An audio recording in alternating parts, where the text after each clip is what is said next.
¿A dónde está papi?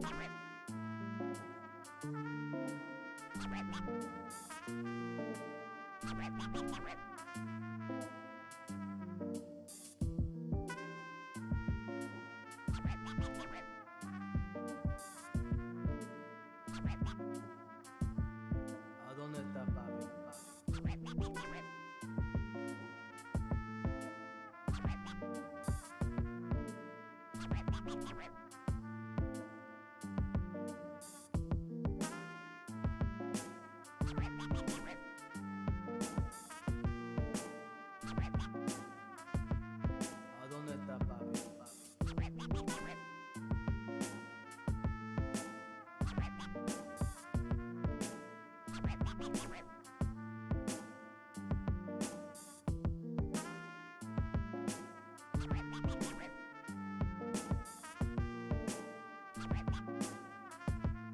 ¿A dónde está papi?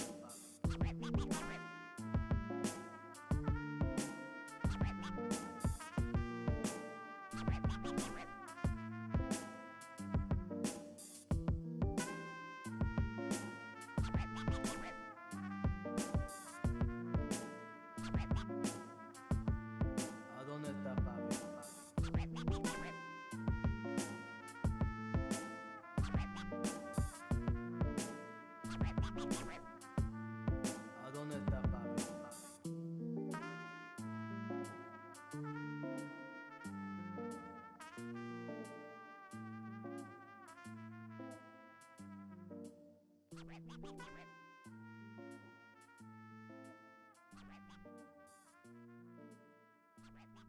dónde está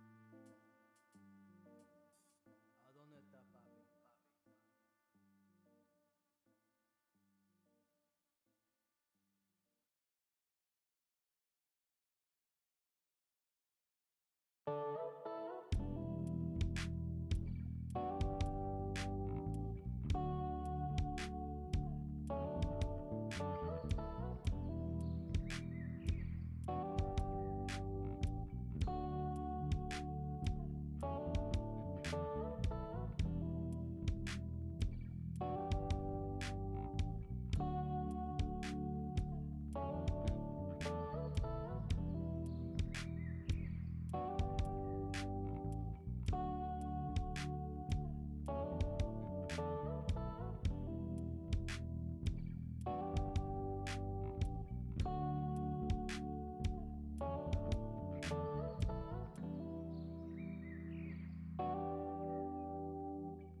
Welcome to the Tuesday stream. I hope everyone's having an awesome Tuesday. Welcome back from the long weekend. If you guys had a long weekend, I hope you enjoyed it. Yeah, so we got a few things to talk about. Probably not going to be a long stream. As you probably saw, the little tail. We do have a cat. We do have a cat in studio. So, yeah.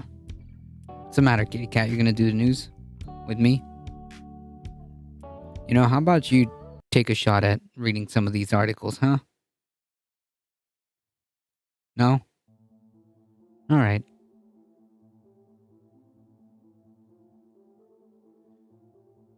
No? What's the matter, Bakita?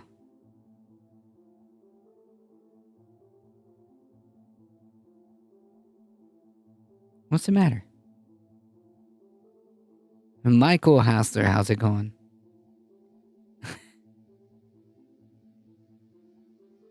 What's the matter, Kitty? Okay. I'm sure she's gonna hop on.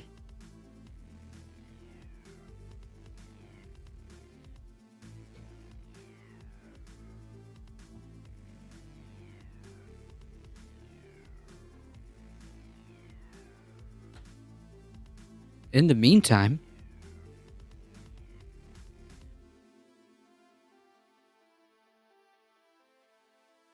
if you haven't already, hit the follow button.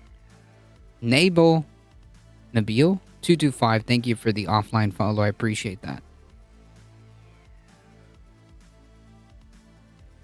All right, let's get some news headlines. And see how much of this we can get through. Okay. Let's start here. Oh, now she decides to come. Hey.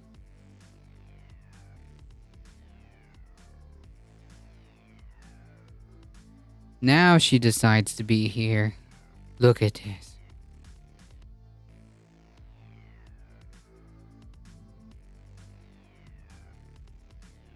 Say hello, everybody.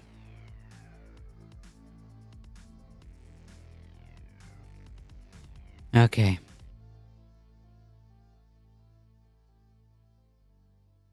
I mean, you can hang out here, kitty.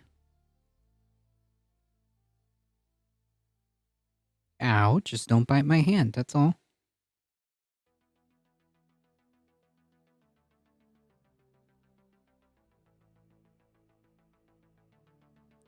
Okay. I wish I could put like a little microphone around her. Like is there like a collar that you can put that's a microphone for a pet?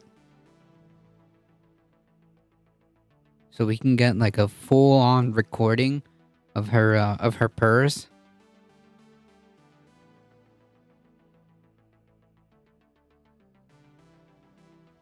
She's like, "Why'd you stop petting me?" Because I'm trying to do the news, kitty. Okay.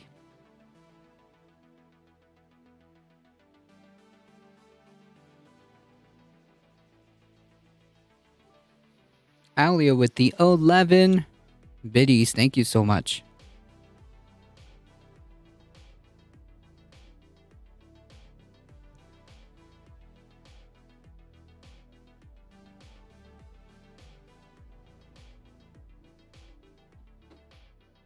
Maybe y'all can't see her, but let me see if I can... No? I mean, you can kind of... See, you can see her little head. She's like trying to put her head on my arm.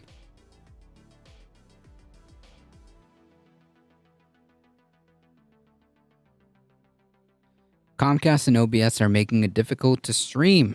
Well, I don't have Comcast. But I do have OBS, so I'll be on the lookout for that. So far, so good. Was there some type of update? I didn't get any updates. Oh, OBS up to date today? Yeah, I didn't get anything. Well, maybe it will. Anywho, I thought I would get like more of... Well, there she is. There's her little head.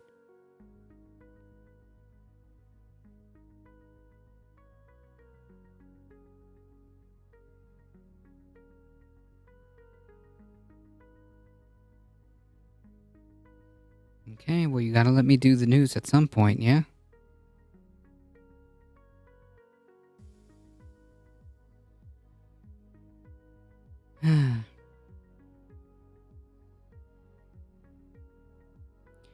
Yeah, who needs the news when we got quality cat content, right?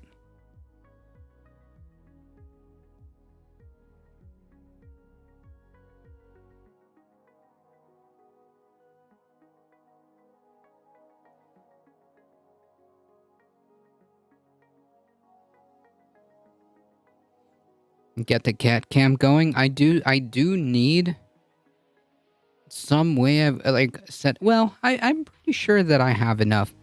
I'm pretty sure that I have enough like ways of figuring out something to get like a cat cam going. The thing is, like, I don't know. Should I just put like a cat cam over me? Because she likes to lay on my lap or sit on my lap. She's chilling on my lap right now.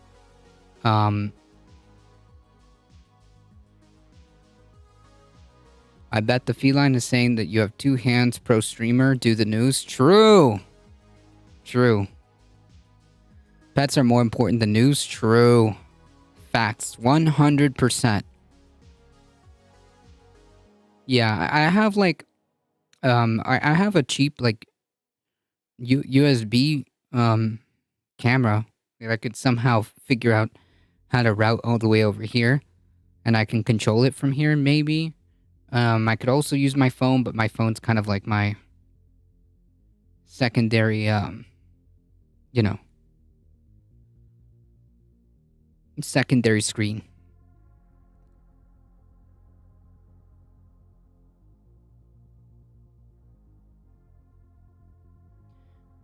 I do have two hands, but unfortunately, she requires all the attention.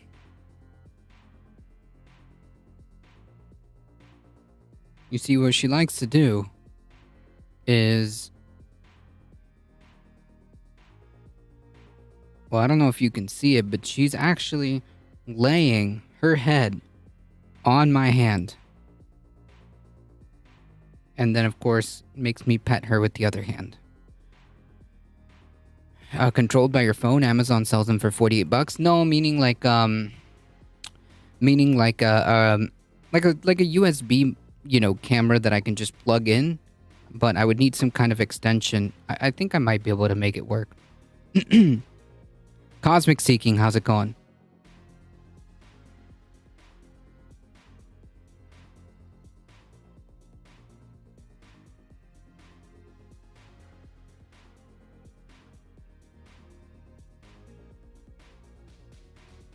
Walter, I'm only here for the cat. True.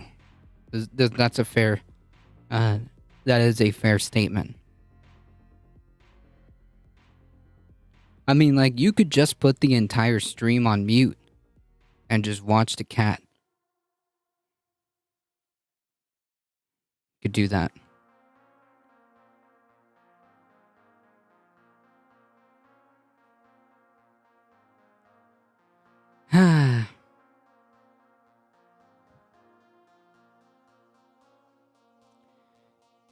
Yeah, should be easy tat on OBS. That's right. That's probably the easiest way to go.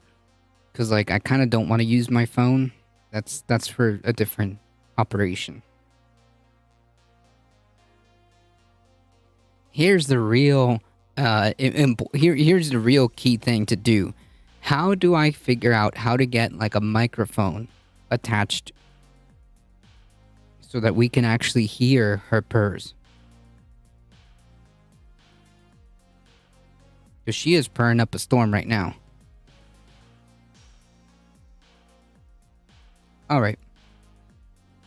Well, she's decided that she's going to loaf on my lap, so I think we're clear. I think we're clear to do the news now. Let's try this again.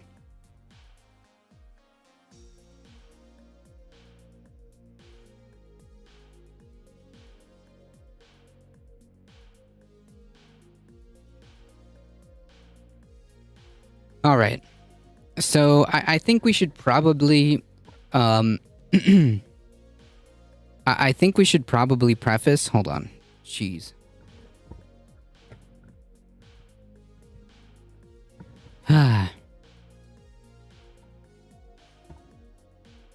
She's like on my cable and unplugging my cable. Okay. All right. That's it. It works. It should be fine. So I think that to preface this article, in terms of like the rise in authoritarianism, the rise in far-right authoritarianism, especially how it kind of like has spewed out from the United States. Maybe we should... Okay, no, actually, you know what? Let's do this article first. Let's do this opinion piece first. And then it should get us through. All right. I know. The history Top Republican Rick Allen was just recorded saying that his party is going after Social Security because people want to work longer. Yeah, I mean, whatever bullshit they need to, use to sell that idea,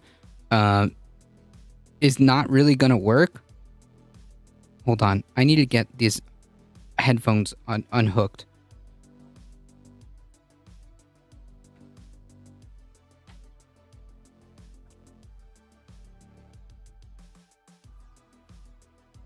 Don't you worry about it, kitty.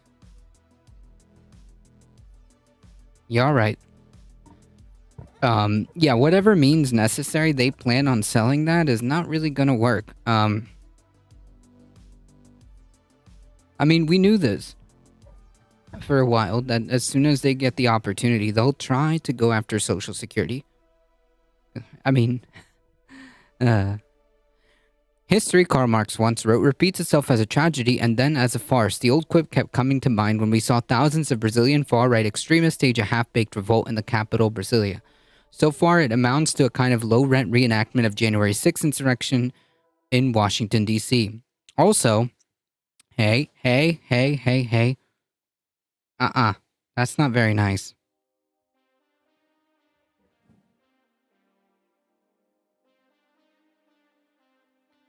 Oof. Hassan got banned on TikTok for a BLM post? What?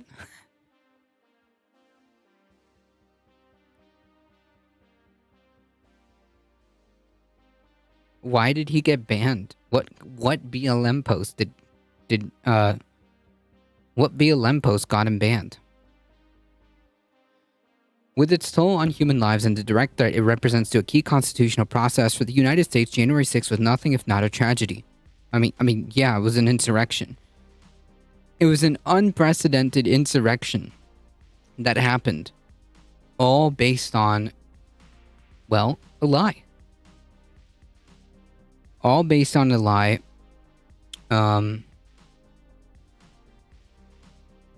That was perpetuated by the president at the time of the United States. But Brazil's January 8th taking place after the peaceful handover of power and taking aim at a Congress that was not in session and a presidential palace where the new president wasn't there was a farce. A pure expression of a far-right divorce from any kind of political calculus. It was little more than vandalism aimed at striking modernist seat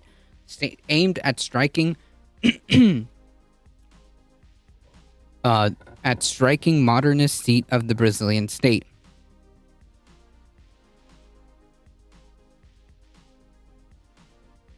Still, the similarities were too big to miss. The hero worship that Brazil's outgoing president, Jair Bolsonaro, reserved for Trump made the parallels glaring. If anything, the parallels between Brazil's January 8th and the United States January 6th are too obvious. Yeah, no shit, they even had their own, like, little QAnon shaman. Elon spent a lot of money to point out that big lie was the super truth? What? The big lie was the super truth? What?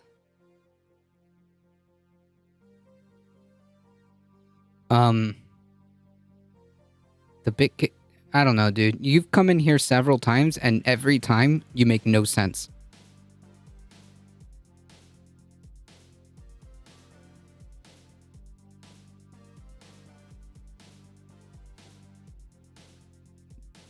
Maybe one day. Their justification was he was banned for, quote, hate speech. What? Okay. That's interesting.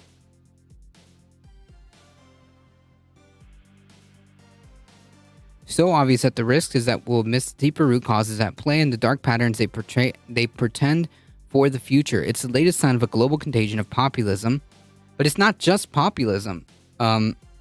Or I would say it's not populism at all.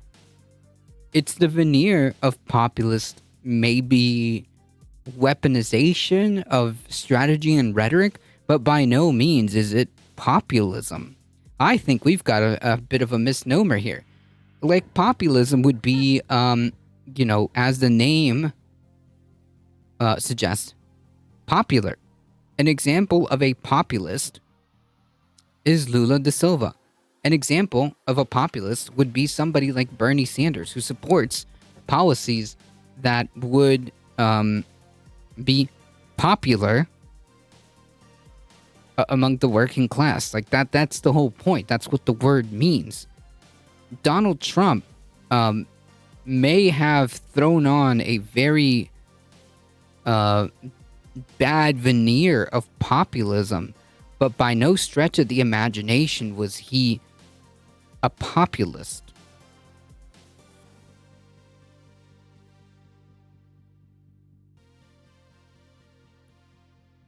"38% of Americans said their family members skipped or delayed medical care amid the highest rate of inflation in more than 40 years, according to an annual..." Yeah, this all makes sense.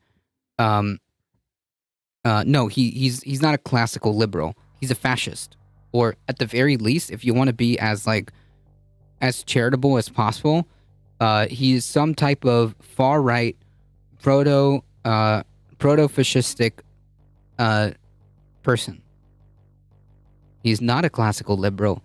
He's not a liberal in any sense of the word. In a neocon? No, he's not even a neocon. He's far more authoritarian. Look, I've never seen even like the biggest neocons being like, yeah, you know what? Like just flat out say that like the Constitution should be thrown out. Like I've never seen that. I've never seen a neocon or a self-described neocon essentially threaten not to do like a peaceful transfer of power. I mean, like this guy is a complete authoritarian, and he does check off a lot of the fascistic boxes. So yeah, it's okay to call him a fascist or some kind of proto-fascistic person.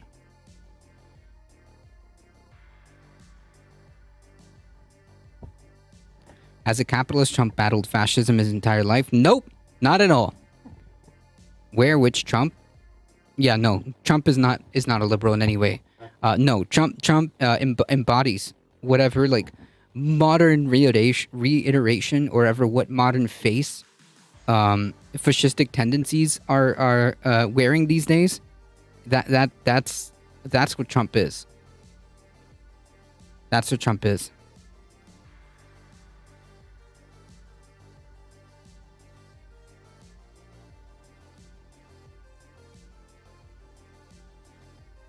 No, really.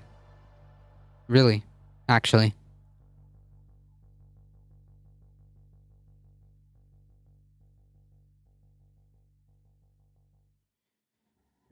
I think I could make a very good argument to actually call Trump somewhat in that realm of like fascistic tendencies or fascist, proto-fascist, far-right authoritarian, whatever you want to call him. Yeah, I think I could make a very good argument. Well, for one, powerful and continuing nationalism. The whole like America first, make America great again bullshit. Fascism is the merging of corporations and government. No, that's one aspect of it. Can be, yeah, one aspect of it. One aspect of it can be that.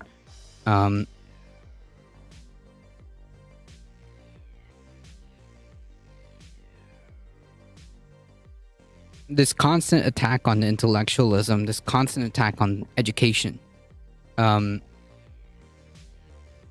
is another tenet of fascism.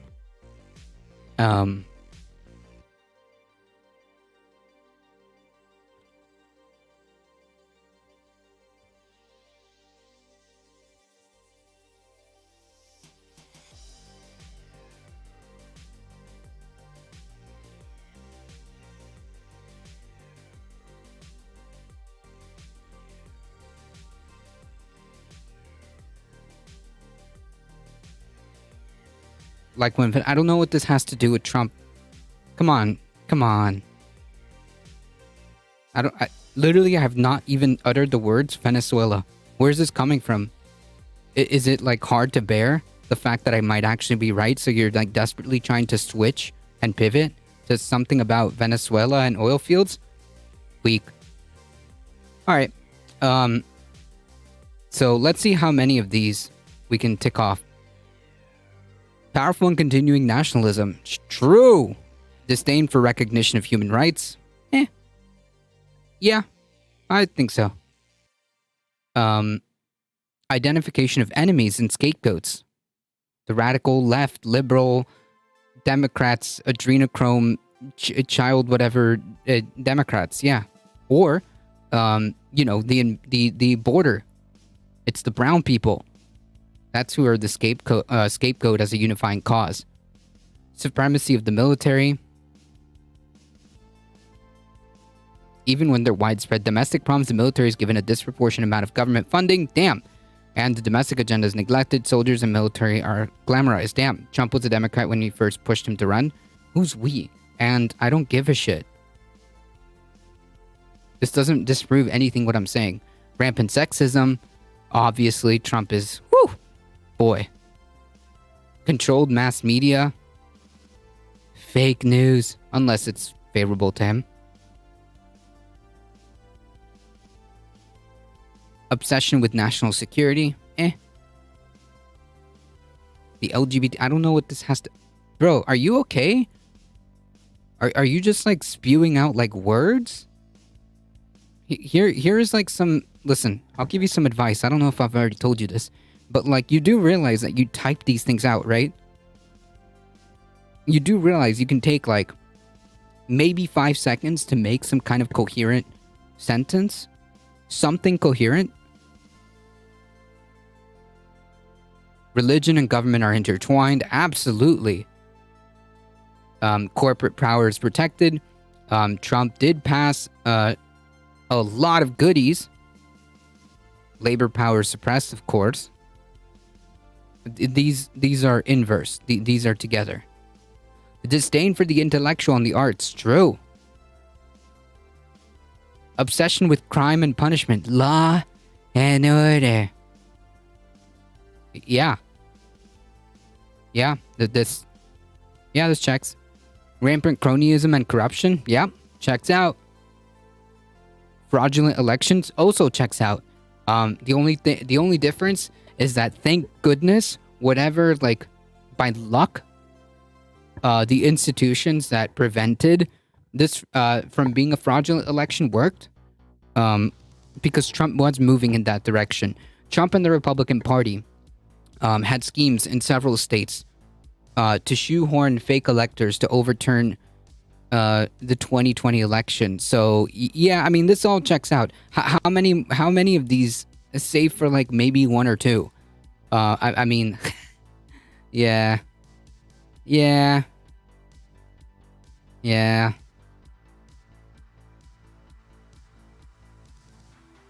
No, I'm not saying no, of course, because like everything, it's more of like in the general gist of the area, the ballpark, if you will. And Trump absolutely lands in a uncomfortable amount of these. So yeah, I'm pretty sure that I'm confident I can call I can call him fascistic, proto-fasc. Yeah, dude, cool, dude. You know, politics has been corrupted by... What? By titty streamers. Look at this. What are you on about? Are you okay? Are you okay? Mr. I've been banned in like a bunch of channels?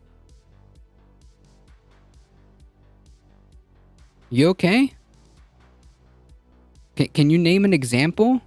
Because like, first of all, that's pretty disrespectful.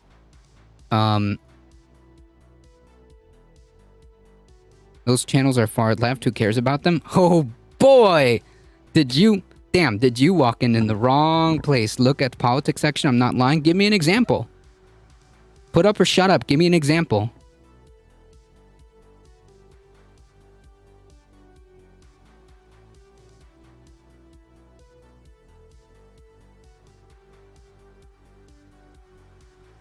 They're obsessed with the work of Dostoevsky?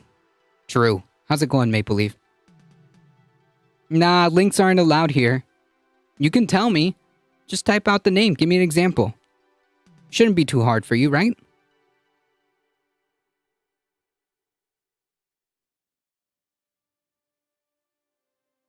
No, I asked you that links aren't allowed. Do you have a problem listening? You can type out their username. Give me an example.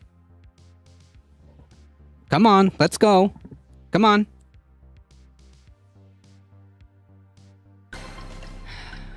Audio Jungle.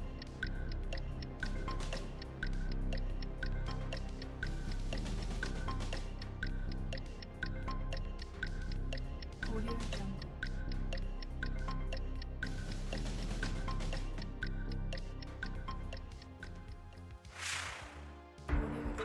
Are you incapable of listening to directions?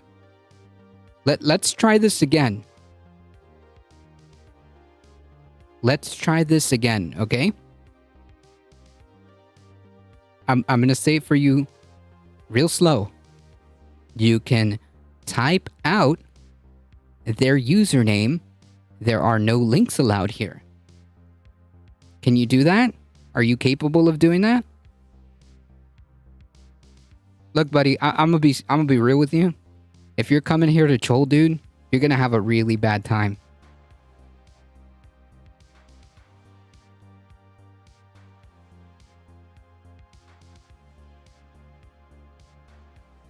The thing.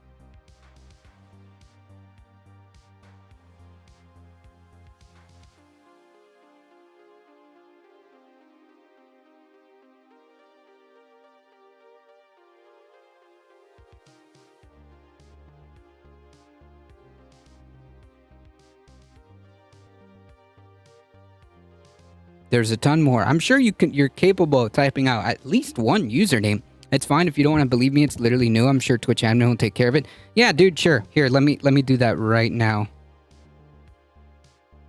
Got you. Boom.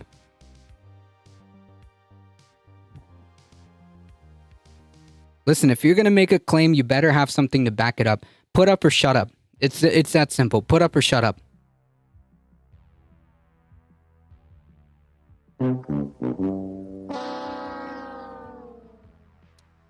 Womp womp womp.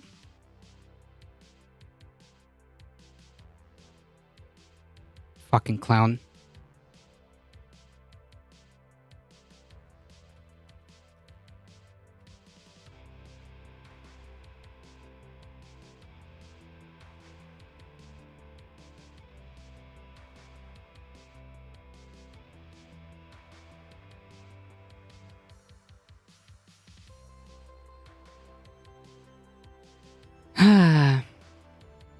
What an embarrassment.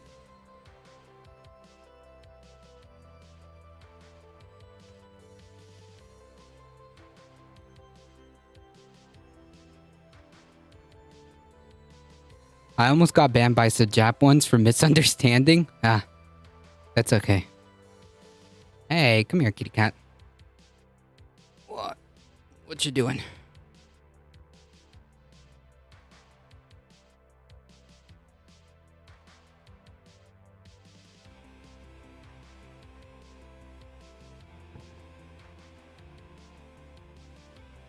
Furry beast indeed.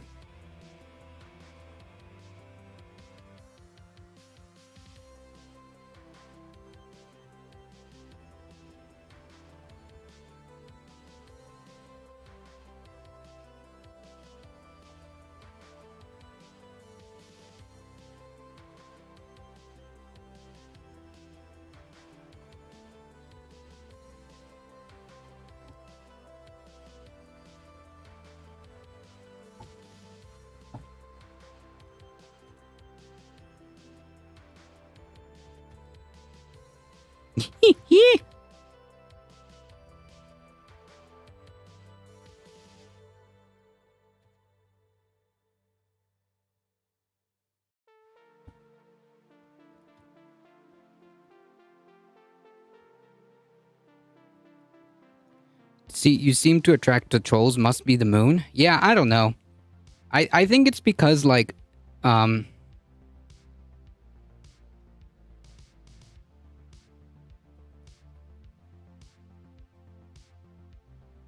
I think it's because like they just decide that they're gonna come in here and troll like a more smaller channel, and then they realize like that's not how this works.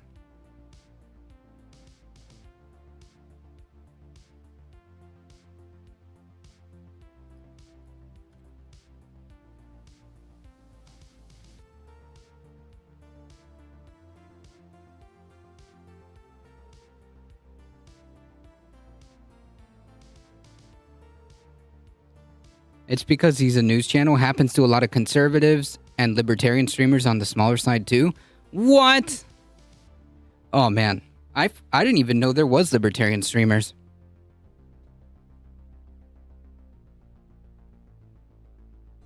Do those even exist?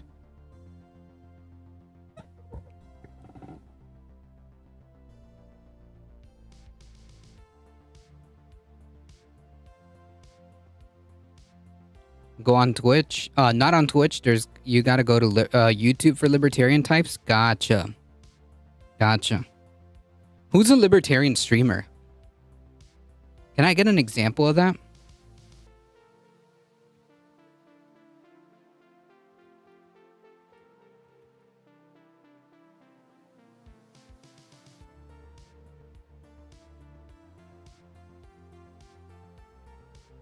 I don't think there's a lot of conservative streamers on here.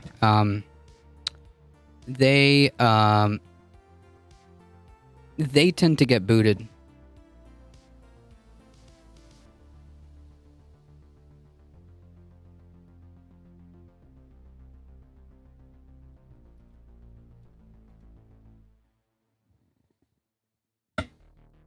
Plain Talk John and Dave Smith. Well, I mean, those are clowns that I would like to check out. Temple used to be, but just can't get into him. Temple is not a libertarian. Temple is definitely not a libertarian.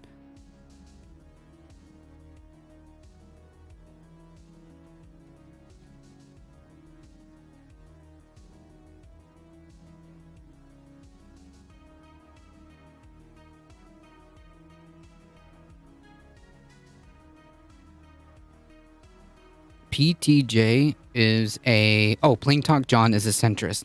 Gotcha. Alright. No, I mean like a libertarian. Like, taxation is theft.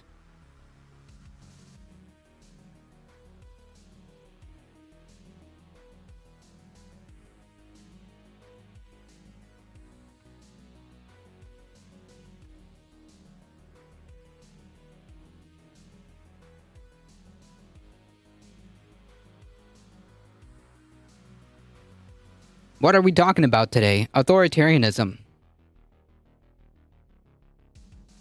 Libertarian taxation is indeed theft.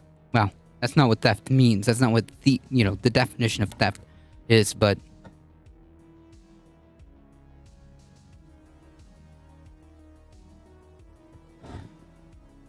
what are we talking about today? All right, so the rise of authoritarianism.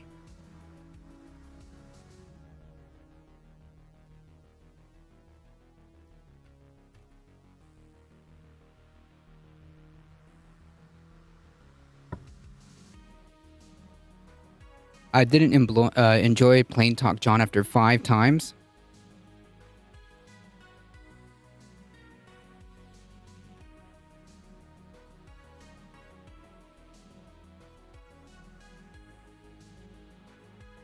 I just go there to trigger the chuds. Hilarious. I need to check out some of these channels. Anywho.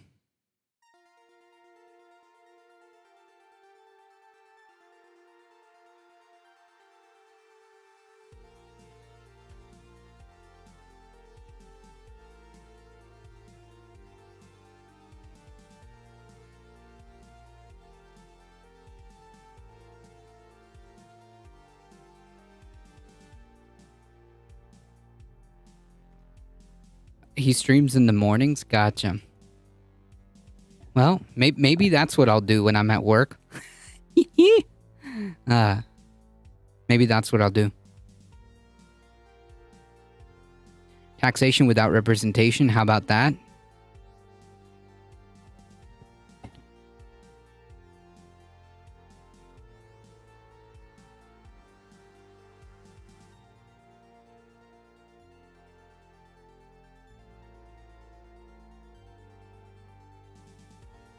I couldn't take PTJ after so many centrist takes. Hey, how's it going? Mr. Cool Biscuit. That is more theft to me than anything. The UK government has gone full authoritarianism. Full authoritarian. Rip.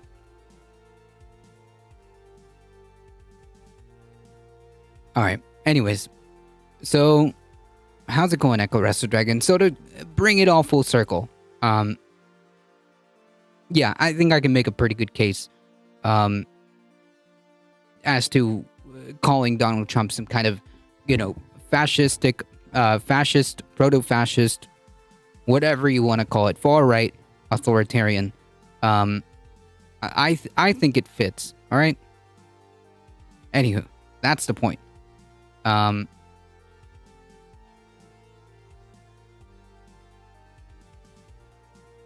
Here we are.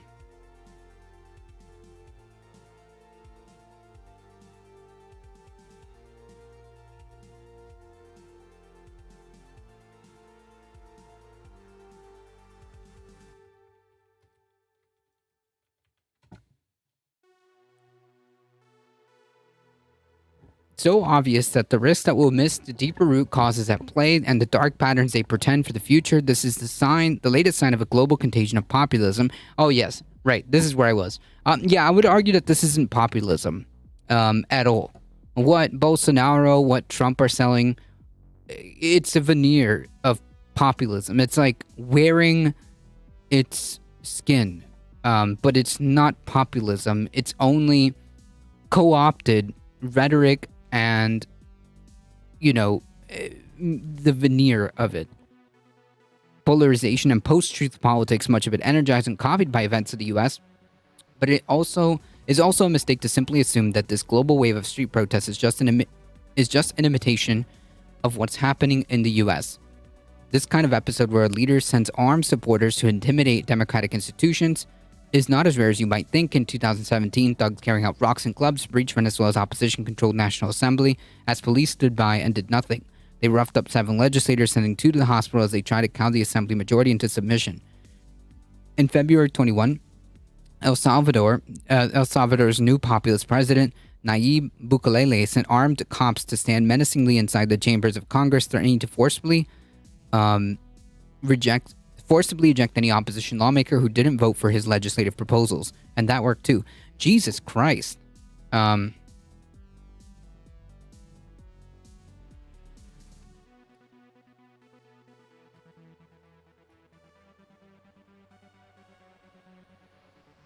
Taxes are what you pay to be a part of society. If you don't want that, go live in the woods and stay off public roads and drink from the river. True!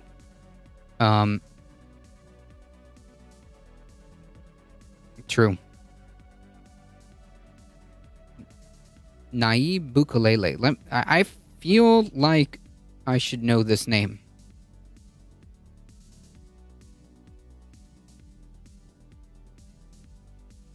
Wait, what? Is this the crypto clown?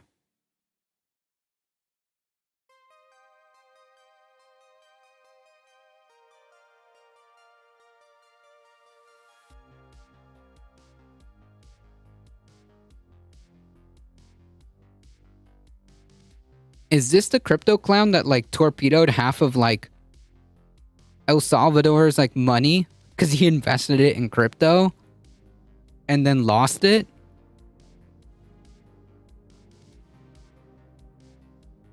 Yeah, I think this is the guy.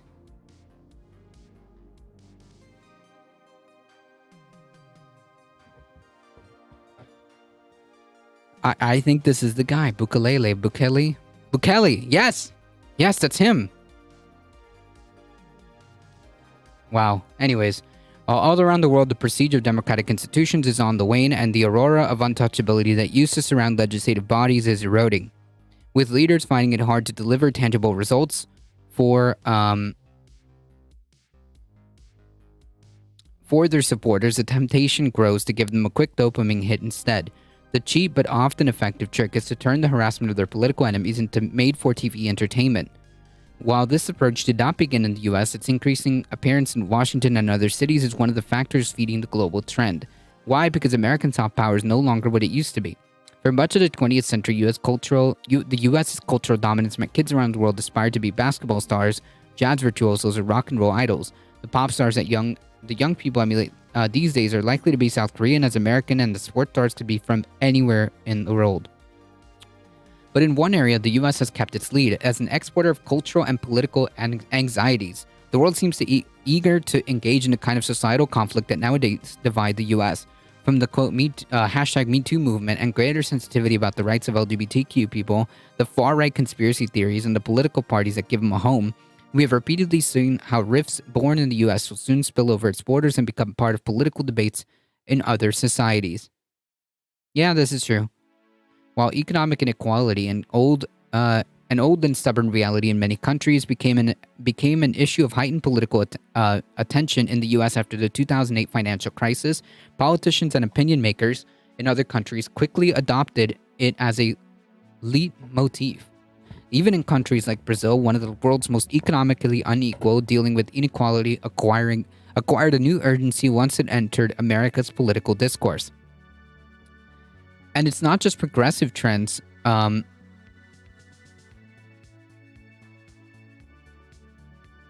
Oh, it's the same fucking clown. Under the tag /politics, it's clean, but under game and politics, it's not clean. For FYI, I'm asking for a fucking. Listen, hey, listen, buddy. Okay, last chance. Do you have a username? Okay, first it was the politics side. Now it's not the politics side. Now it's the game /politics, whatever bullshit. Come on, man. And second of all, who gives a shit? But if you can't even give one username, then like honestly, dude, just fuck off.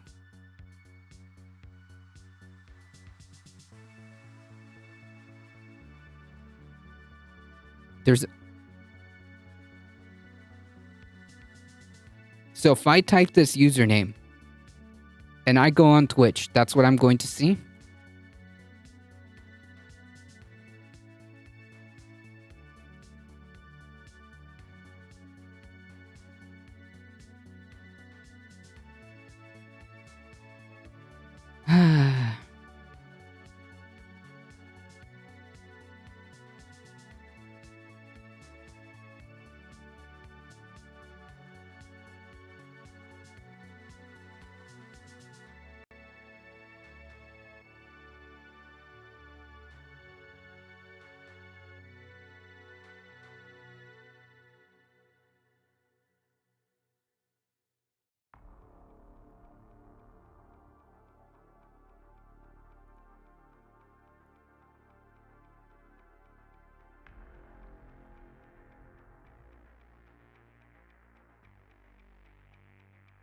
Yeah, this is what we get.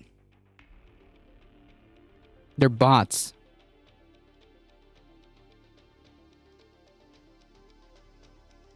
They're literal bots.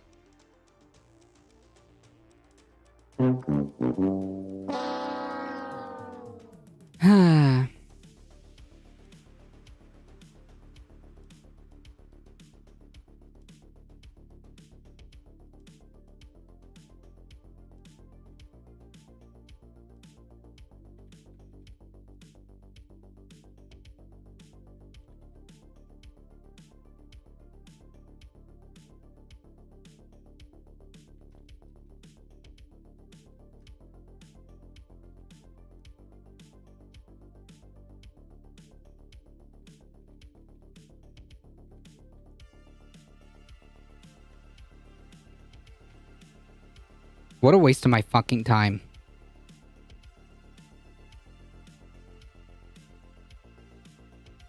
Yeah, they're not streamers. They're just fucking bots. And you can literally look up any of these usernames. Those names he rattled off, no streamer uses a name with a bunch of random characters after. True, because they're not people, they're bots.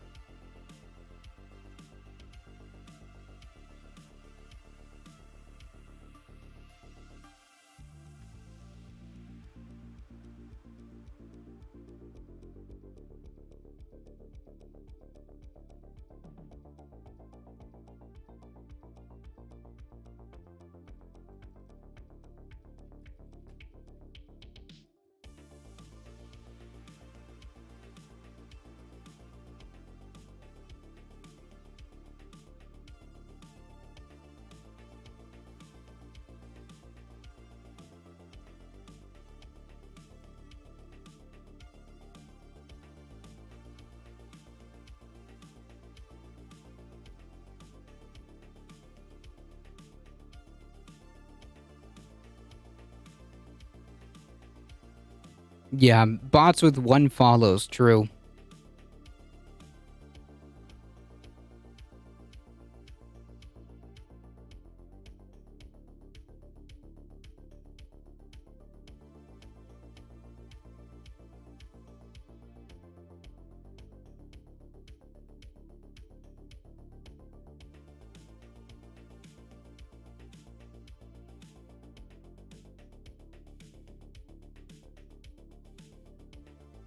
Hey, Porokava, how's it going?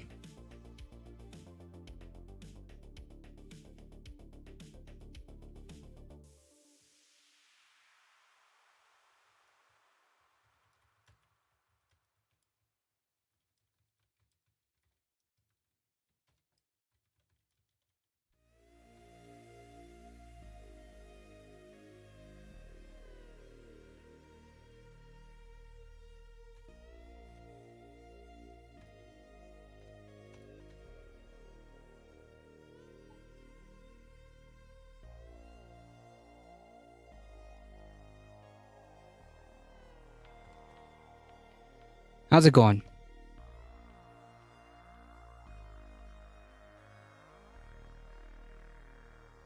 What are your beliefs? I don't know. I don't have any beliefs. I don't know what that question means.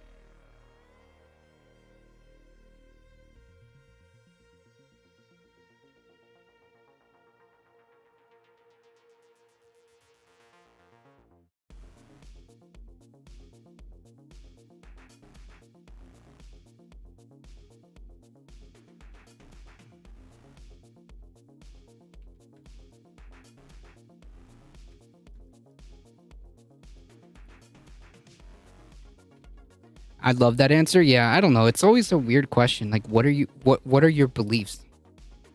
Okay.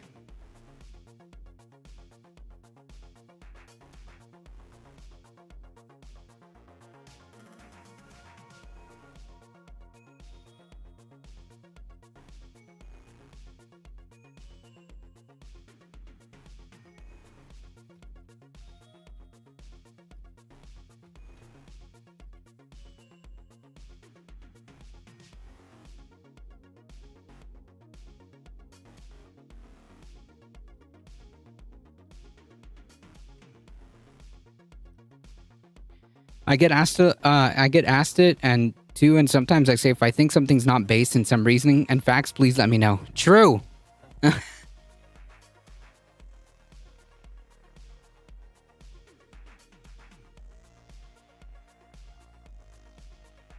So a lib. That's pretty myopic. All right, here we are. You know, talking about the real news.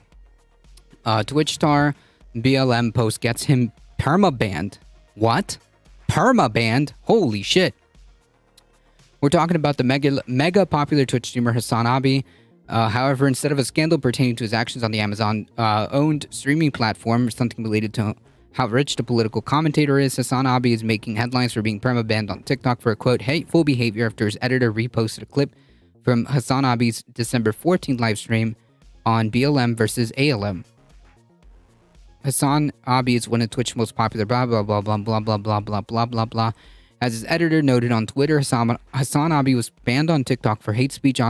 Austin Knox explained that the clip, a small segment from Hassan Abi's December 14th live stream where he reacts to a video by The Cut, was how Black Lives Matter means we need to end the systemic discrimination and police violence against black people in the US. The worst part of this permaban is it happened on MLK Day, plus his editor got hit with a ban as well. Holy shit. What, for putting a TikTok that's like, making an argument against or making the difference, marking the difference between like all lives matter. One side is saying Black Lives Matter and Black lives are a part of all lives, so all lives clearly don't matter until Black Lives Matter, because yeah, that's basically that's it. Okay. I get asked too, and sometimes yeah, cool. Sir, excuse me, person, is this a point of view based or not based?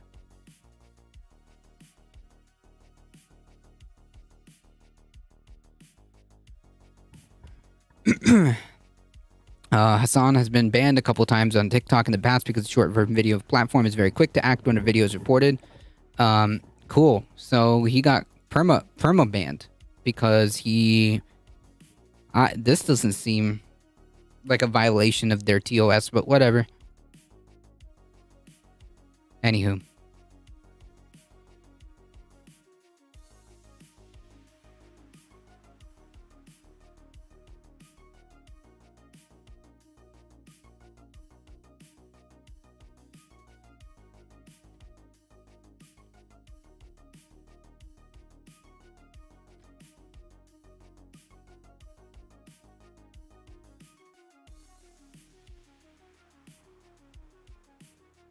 That seems sus. Yeah, I mean, like, well, platforms ban,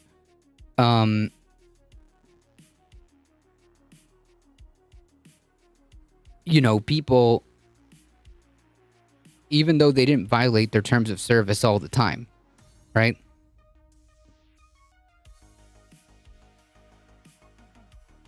Hassan should have enough income and revenue to have his own website stream anyways, doesn't he, though? I thought he does, doesn't he? I don't know. Whatever. Hassan doesn't even do much on... Hassan doesn't depend on TikTok. If Hassan disappears on TikTok, like, that's not really, like, the end of the world. He has YouTube and Twitch. That's it. Twitch on its own. The amount of viewership that Hassan has, on Twitch alone is enough.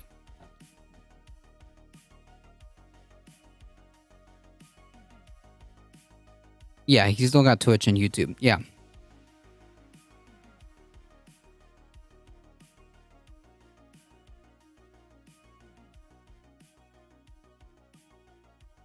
All right. And it's not just progressive trends in the US exports, it's the furious right-wing backlash against those trends, too. The Bolsonarista, that's what they're calling it, the Bolsonarista? Bolsonarista movement that vandalized Brazil's national seats of power was animated by a whole raft of conservative bugbears made in the USA, from election denialism and the proudly retrograde rejection of political correctness to beliefs fished out from the fever swamps of QAnon. True. The Brazilian movement even shares in Steve Bannon, one of the main protagonists of America's turn to the extreme right, which is the kind of shameful scene we've seen in Brasilia that could turn into the kind of history that keeps repeating itself across the globe. Many governments struggle to deliver for their people, but in the U.S., culture wars provide a pre-made template for what can be given instead. The adrenaline rush of strife, the basically like the victim mentality, right? What a thing to get banned for, though. It seems like a very uncontroversial take. True. Yeah, it's basically like why the all lives matter argument is like bullshit. And why that's a cringe response to Black Lives Matter, right? Like, damn, dude. It is a very uncontroversial take. I mean, it's kind of like the obvious counter. Like, why would you be saying in response to Black Lives Matter, all lives matter? Yeah, no shit. But the problem here, it's like I saw this this picture. It's like you it's like your neighbor's house on fire and you shouting all houses matter. Well, yeah, but this one is on fire now. That's kind of like the way I understand it. Yeah, the 38.9k viewers on Twitch, I think he can handle it. True. And the reason for being hate speech is the sus part. Yeah, I don't know.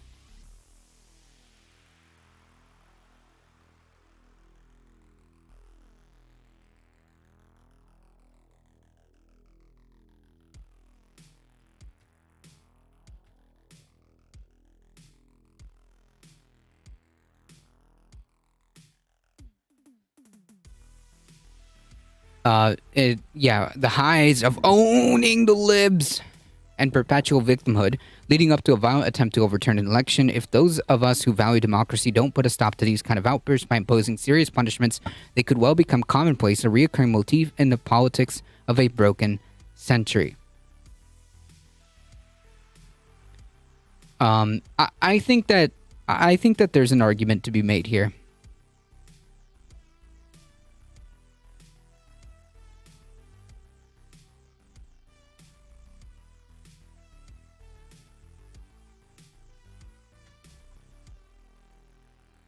I think there's an argument to be made.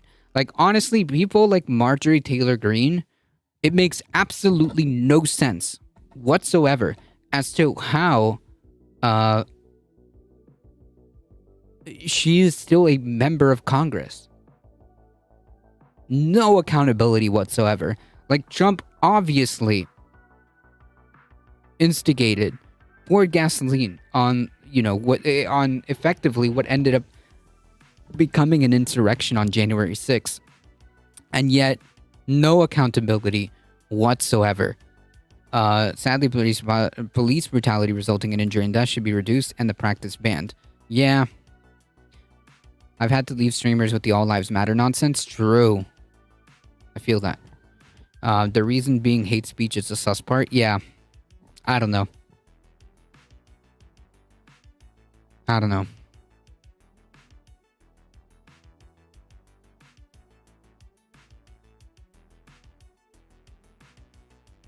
It is what it is. Hassan is going to be fine.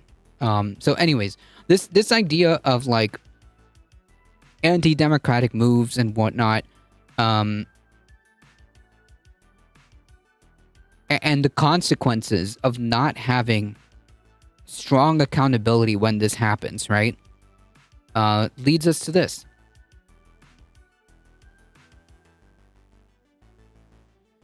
A failed GOP Republican candidate was arrested on suspicion of orchestrating shootings at homes of Democrats in New Mexico. Yep. This is a direct result. I mean, it's wild that in 2023 now, we're having this shit. Like, honestly, if it's found out and this guy is convicted, the full book needs to be thrown at this guy, because this kind of shit is just like unacceptable. This is like domestic terrorism. 100.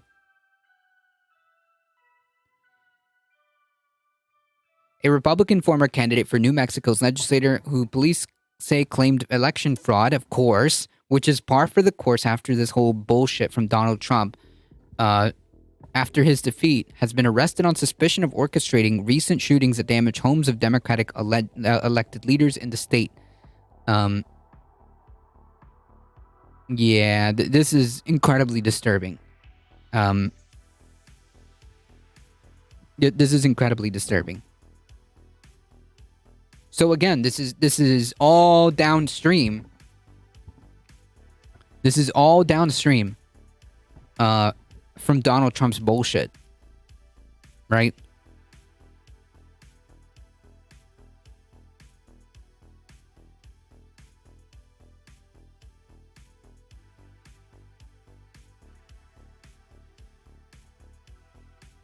What's the matter, Grumpy Jones?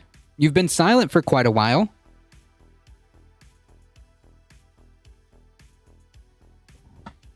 You got real silent when I started making a cohesive argument.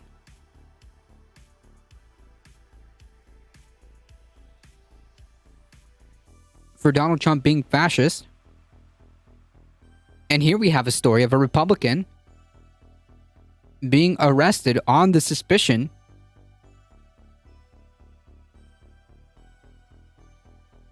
of orchestrating shootings of the opposition, of political opponents, because he did the exact same thing, claimed election fraud. All this bullshit is downstream from Donald Trump. What's the matter? You're a little bit quiet.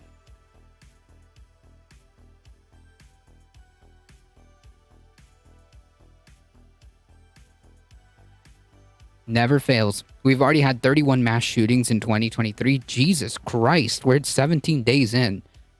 BS from Lindell, Bannon, and Trump. Yeah. But those, like Lindell and Bannon, those are supporting roles. Those are supporting actors.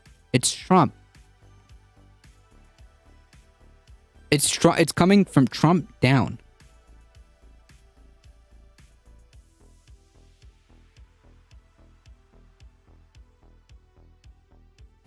Who, after his defeat, has been arrested on suspicion of orchestrating recent shootings that damaged the homes of Democratic elected leaders in the state. Solomon Peña, who lost his 2022 run for State House District 14, was arrested on Monday by Albuquerque police, accused of paying and conspiring with 4 men to shoot at the homes of 2 state legislators and 2 county commissioners in December and January, and of trying to participate in at least one of the shootings. This is wild. This is unbelievable and completely unacceptable.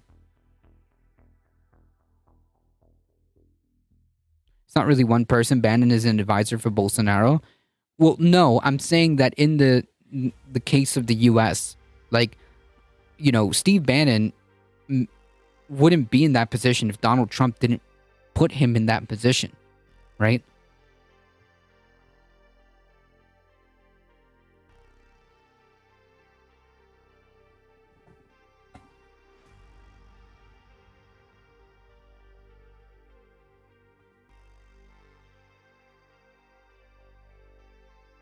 I think. Alio with another 11 biddies. Thank you so much.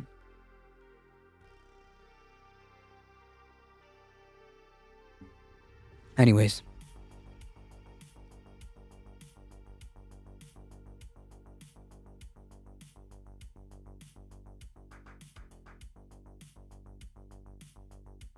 I'm not saying that, like, these actors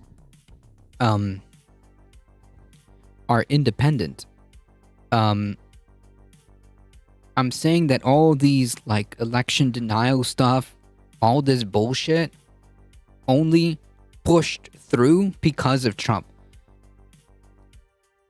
I would argue it's mostly actors like Bannon. Trump lights the torch, and Bannon is more of a poison the fuel type. Trump's not much of the follow through. Yeah, maybe. I think I might actually go for that instead. Yeah, you might be right. It might be more accurate to say that Trump is more. Oh man, hold on. There's an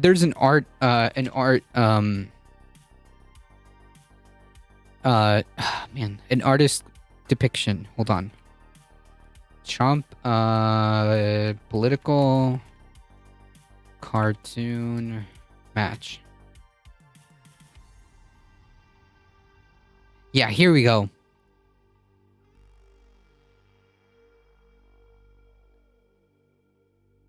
This is probably more accurate. You're right.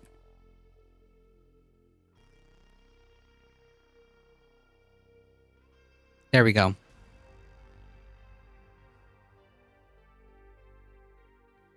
Besides, Bannon is supposed to serve 4 months in jail, but Bannon did orchestrate the false election and really helped. Yeah, but all of this only happened because Trump, like, was on board with this shit.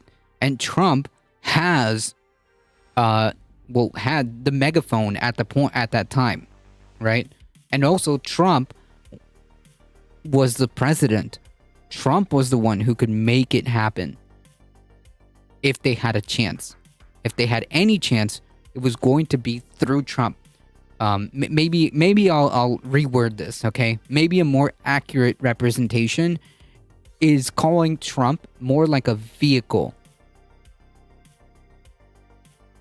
More like the lead vehicle, right?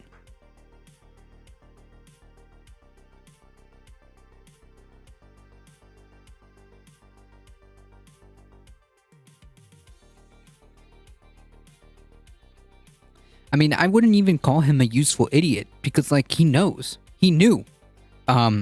He knew.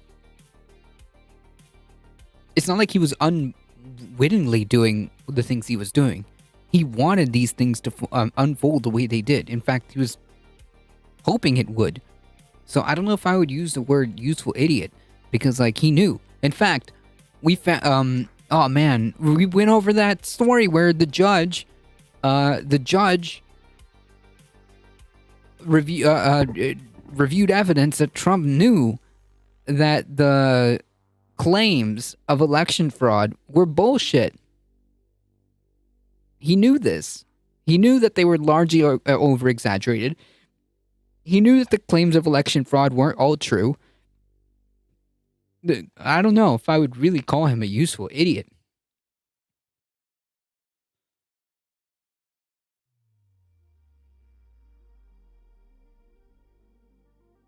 He just happened to be the perfect vehicle that just landed on their lap.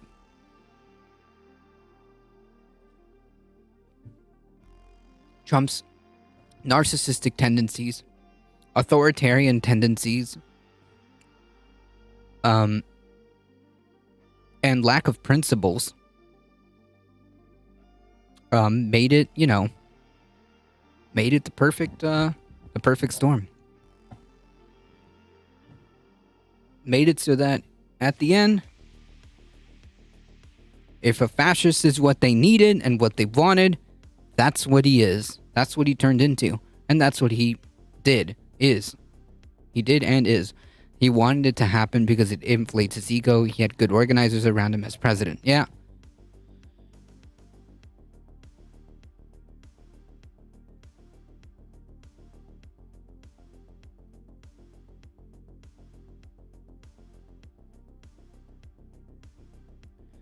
A good take, maybe a useful idiot for fascism. I don't think he cares much else other than his own power. Wasn't he a Democrat before? Well, he donated to both. So I don't know if he really gives a shit. He's an oligarch. Hello? He's an oligarch. Like, as if all oligarchs, don't want to consolidate power into fewer and fewer hands. Preferably their hands. Yeah. Trump is an oligarch. Of course he donates to both parties. The thing is, whatever, happened in that shift, he just went, for the whole fascist thing. He was a registered Democrat until 2014. Gotcha.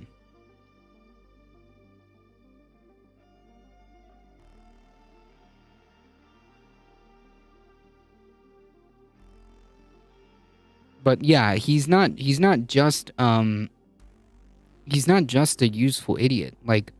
He embraces these ideas because of what Maple said. Because it inflates his ego. The idea of being a dictator, the idea of consolidating power, yeah, of course he's going to be drawn to that. For the very reasons Maple just pointed out.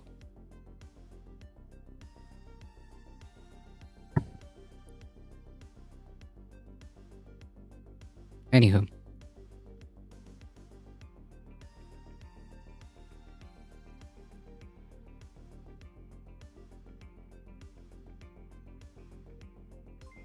Another Lost Druid, thank you for the follow, I appreciate that.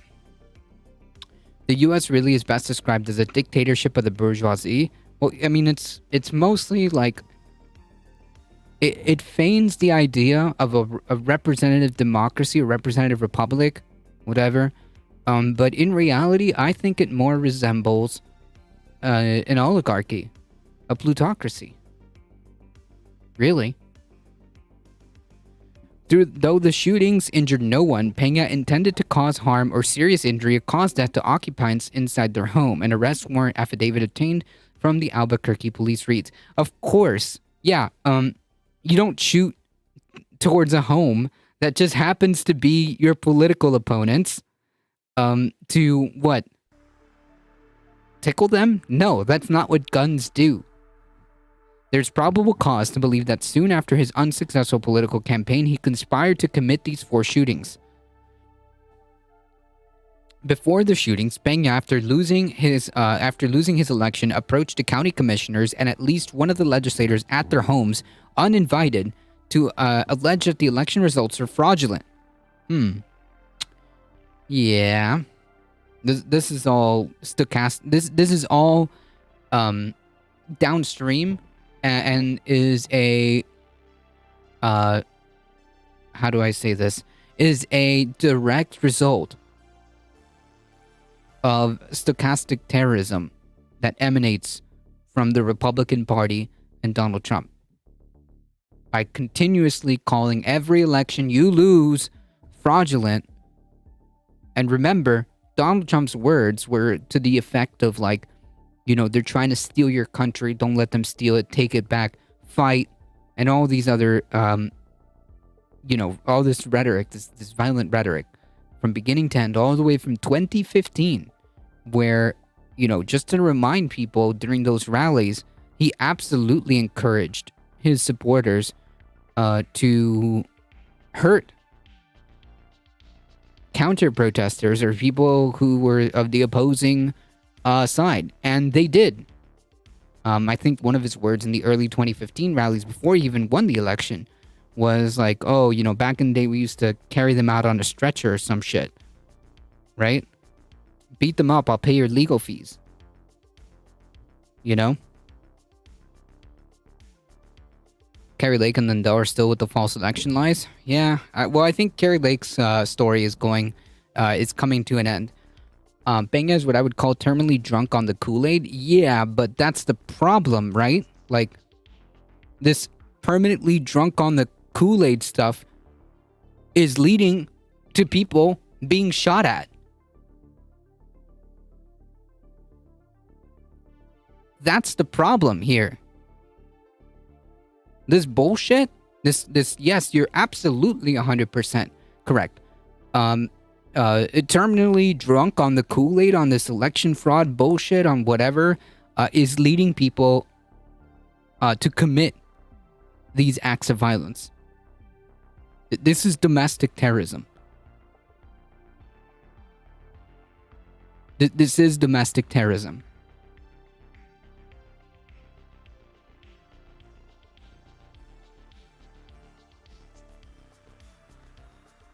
And in case anybody thinks that I'm over-exaggerating, the GOP is a death cult, 100%. It is the unlawful use of violence and intimidation, especially against civilians, in the pursuit of a political aim. That's literally what he did. Right? I mean, this already, showing up at their homes and then proceeding to, allegedly orchestrate, you know, essentially a drive-by shooting.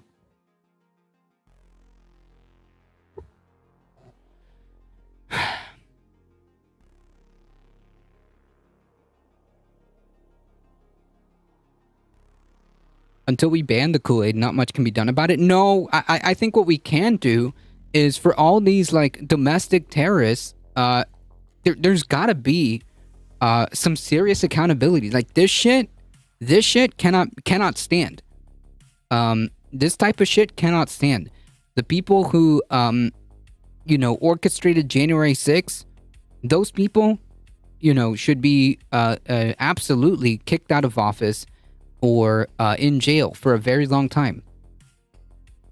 People like fucking Marjorie Taylor Greene, who, again, I would like to remind people, was literally joking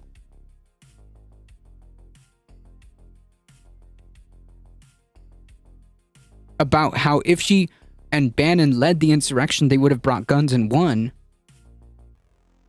I mean, until real serious accountability happens, yeah, this kind of shit just, I guess, is the new normal, right? When you lose an election, you're just going to simply, well, the Republicans are just going to simply cry foul, cry fraud, and then, like, when obviously they can't prove any of this shit, then they result to drive-bys, I guess.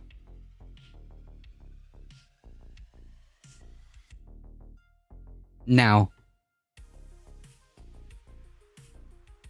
it used to be that they would contest this election, that they would do all kinds of legal bullshit, but now it has escalated. Now it has escalated. And quite honestly, yeah, this is not okay. I'm not sure if I said thank you for the follow, but just in case, thank you for the follow. Another Lost Druid. I appreciate that. Welcome. Yeah, this type of shit cannot stand. Sadly, MTG and Bober and Gates would have to be recalled. Yeah, whatever the process is. Like, damn, really? Like, you're just gonna allow a member of Congress to joke around about, like, yeah, you know, if I did the insurrection, I would have brought guns and won. What the fuck?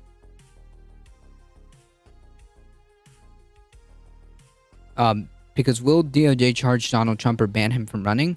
Well, I don't know. I don't know if any accountability is going to happen, to be quite frank.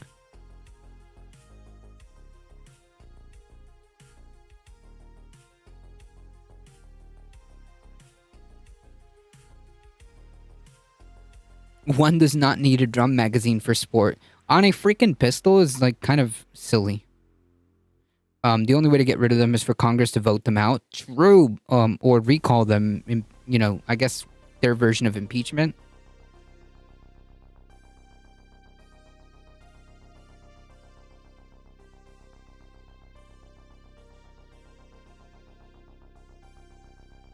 Oh, here. Oh, this is what you were saying earlier, Alio. I just saw this. We'll get to it in a second. Because, I mean, like, honestly, this is very important. This is very important. Folks, a person, a Republican who lost his state election, decided that his way of solving the problem after crying fraud is to orchestrate shootings of the opposition. I think the left should be very careful with things like this. They would absolutely claim, for example, Antifa violence is orchestrated by the left. What? What are you talking about? What am I being careful with? A police an arrest affidavit? What are you talking about? What? This is very cut and dry.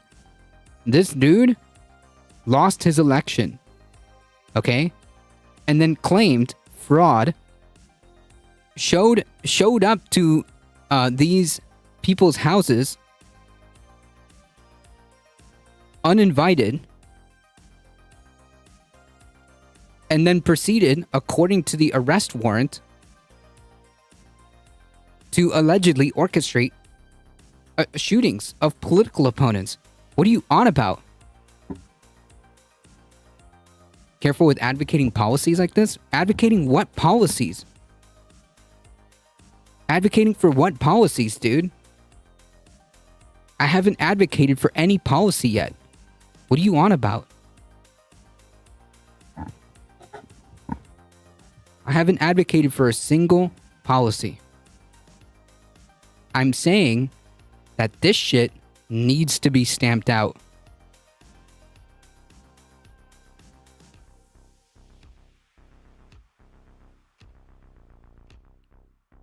Wasn't that what you just said? What? What did I say? Can you repeat my words back to me?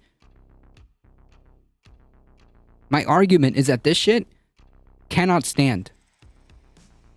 How would you stamp it out? For one, by immediately making sure that people who are tried and convicted get the absolute book thrown at them, which is my exact words from earlier. Any member of Congress who is involved in this type of shit should be immediately recalled, which is a process that we already have. There's no. I'm not adding to anything. I'm asking for whatever little systems we have that could possibly assist in removing these people from power. That's what we should be doing, because there are recourses that currently are available now.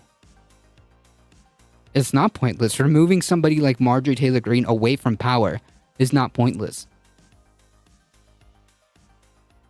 Making sure a strong message is sent to these domestic terrorists is not pointless. I'm not sure what you're getting at. Because then, like, what? We do nothing? Because then what you would be advocating for is just to let it go, right?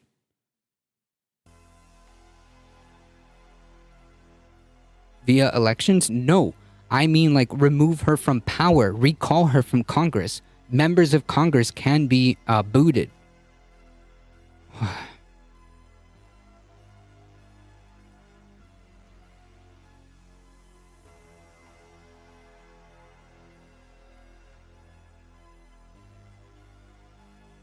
You can expel a member from Congress. You can indict criminals for domestic terrorism.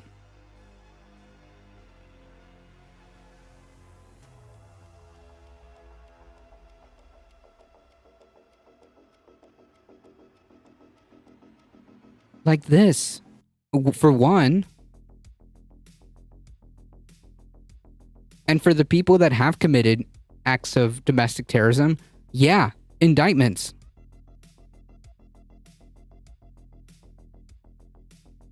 What are you on about?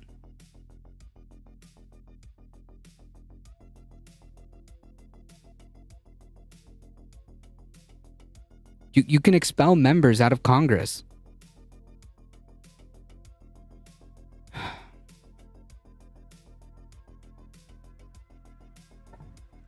Anyhow. What have Marjorie done that would constitute terrorism in your view?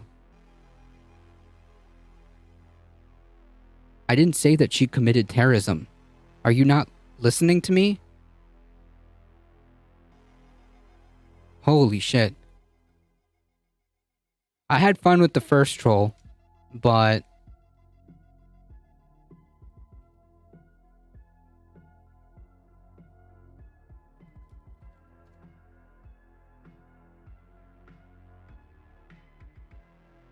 No, I didn't. I did not say Marjorie Taylor Greene is a terrorist. I'm saying that members of Congress who continue to incite this shit should be removed from office. People who are committing acts of domestic terrorism should be arrested and indicted. And have the full book thrown at them. That's what I said.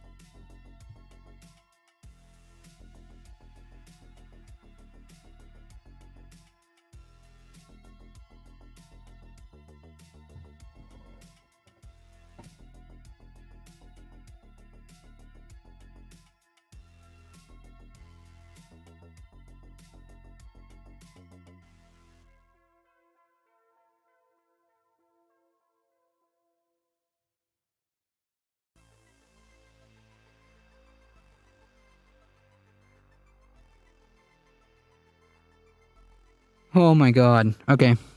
Hold on. 1 second before I lose my patience. If you have committed an act of domestic terrorism, you should be tried. Okay? Are we good? Are we clear?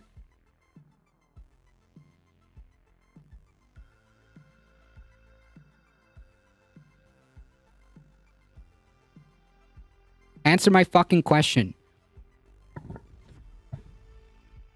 People who have committed acts of domestic terrorism should be indicted and charged to the full extent of the law.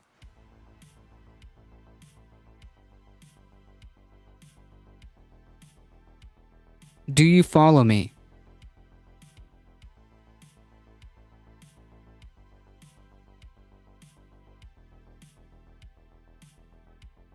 If you are inciting violence, if you are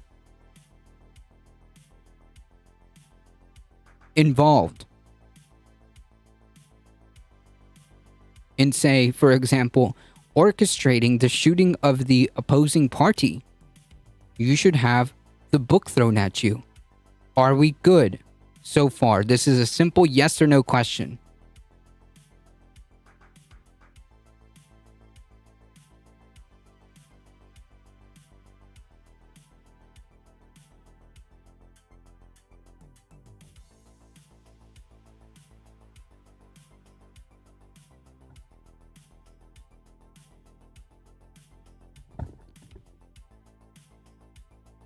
At the end of the day, this was an investigation confirmed that these shootings were indeed politically motivated. Okay, so he should be charged. with domestic terrorism. At the end of the day, this was about a right-wing radical, an election denier who was arrested today, and someone who did the worst imaginable thing you can do when you have a political disagreement, which is turn that to violence. We said Keller, a Democrat. We know we don't always agree with our elected officials, but that we should never that should never lead to violence. The stewing of doubt about an election veracity, principally among Republicans, and usually without proof, true, has exploded nationwide since President Trump lost his re-election bid and began propagating these falsehoods. This is a good point to kind of tie that back to what I was saying earlier. I only stepped back for 1 minute. Yeah, like, I mean, I don't understand. This is a very simple thought process to follow. If you're committing acts of domestic terrorism, then you should be prosecuted to the full extent of the law, and an example needs to be made of. That's what I'm advocating for. And if you're a lawmaker,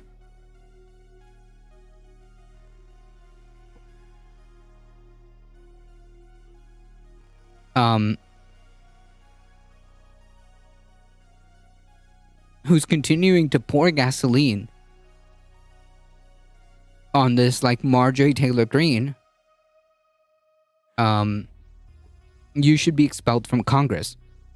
There should be no reason why you belong in Congress at all.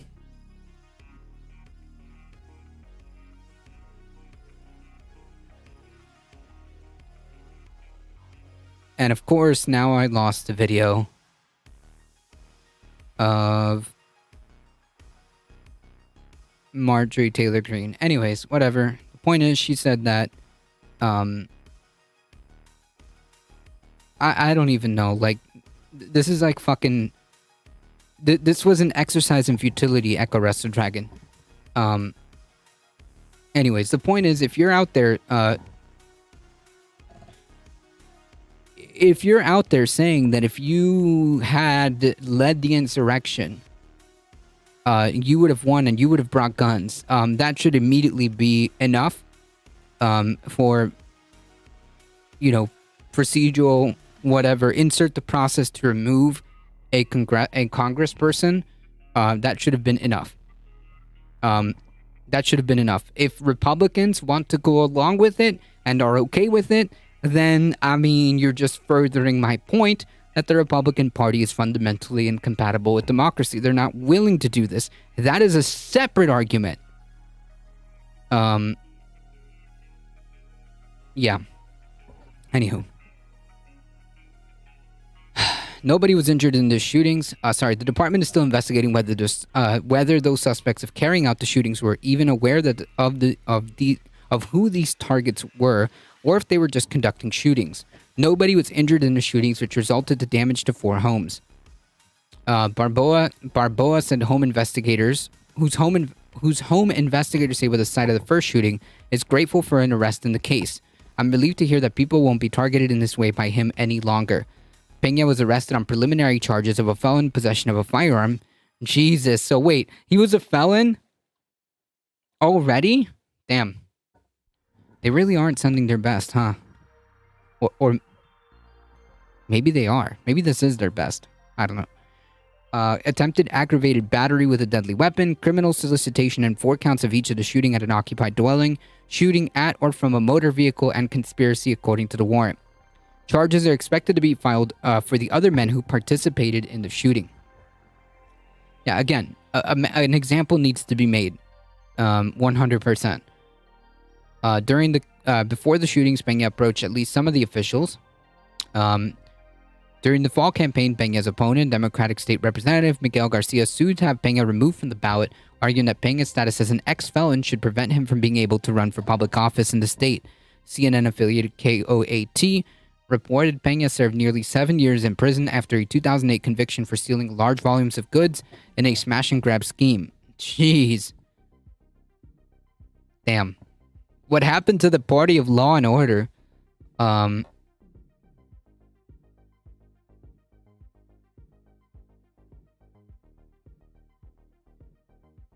It makes a difference, the fact that Peña could put together a no questions asked hit squad is super illegal. Oh yeah, 100%.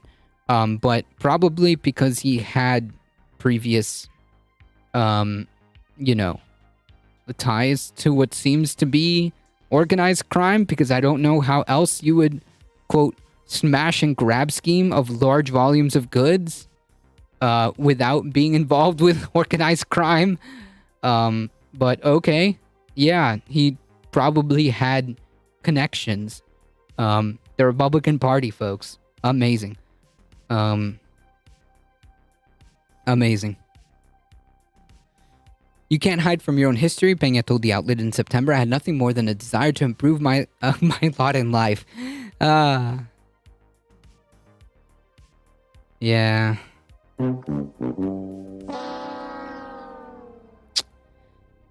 A district judge ruled Peña was allowed to run in the election according to KOAT, lost his race to Garcia 26 to 74%. Yet a week later, he tweeted that he never conceded the race and was researching his options. Jesus Christ. Wasn't even like a close race. After the election in November, Peña reached out and contracted someone for an amount of cash money to commit at least 2 of these shootings. The address of the shootings were communicated over phone. Within hours, in one case, the shooting took place in the lawmaker's home. Firearm evidence, surveillance video, cell phone, and electronic records witnessed in and around the conspiracy aided the investigation and helped officials connect 5 people to this conspiracy, Hartstock said. Peña tried to visit at least some of the officials before shooting at their homes. He approached Barboa uninvited to claim that the results were fraudulent. Barboa said, "He came to my house after the election. He was saying that the elections were fake, really speaking erratically. I didn't feel threatened at the time, but I did feel like he was erratic." Barboa told CNN this morning on Tuesday. About 8 gunshots were fired at Barboa's house and a parked vehicle on the afternoon of December 4th. Police said Barboa discovered gunshots after returning from Christmas shopping. Jesus. My house had 4 shots through the front doors and windows just hours before my grandbaby and I were playing in the living room. Barboa said in a statement, processing this attack continues to be incredibly heavy, especially knowing that other women and people of color, elected officials with children and grandbabies, were targeted. In mid-December, O'Malley, the other county commissioner, called police to say the adobe fencing at her home had been damaged by gunfire. While police were investigating, O'Malley mentioned Peña had come to her home a day or 2 before the incident, complaining about the recent election results, the affidavit reads. Like, you know, I would also like to point out that it's just like amazing how when I start talking about like the authoritarian tendencies, the fascistic the fascistic nature of the Republican Party, the fact that this party is completely full on like okay with like domestic terrorism and has now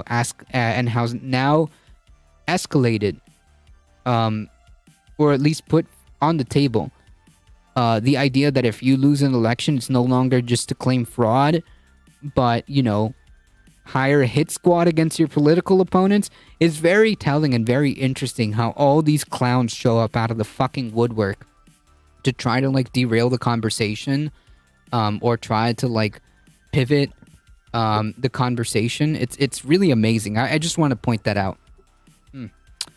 Wonder why that could be.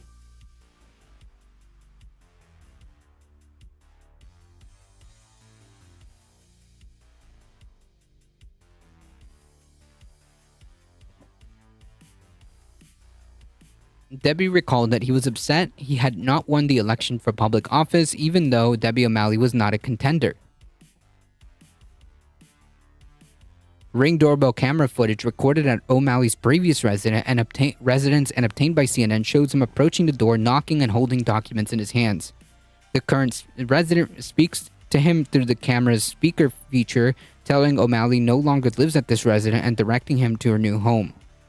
Lopez, a state senator whose home was shot at on January 3rd, told detectives that Peña had showed up uninvited at her home after the election. County commissioners and Senator Lopez told detective that Peña provided them with documents that he said indicated fraud in the election results. Unhappy with the initial shootings, Peña wanted shooters to aim lower. The affidavit reads, one of the conspirators initially instructed shooters to aim above the window to avoid striking anyone inside. The affidavit reads, citing a confidential witness with knowledge of the alleged conspiracy. But Peña eventually wanted the shooters to be, quote, more aggressive. Jesus Christ. Oh, man.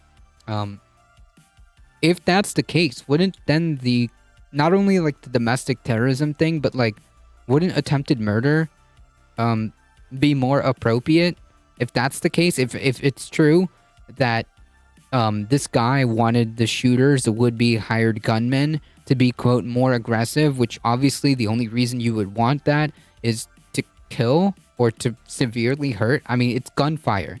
What the fuck else do you think that means? Okay.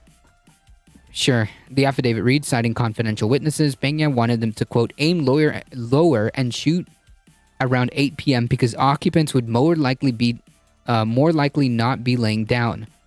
Yeah, this seems like more looking like, yeah, conspiracy, multiple cases of, attempted murder with, like, the caveat of fucking domestic terrorism, because obviously it meets that definition. It's right here.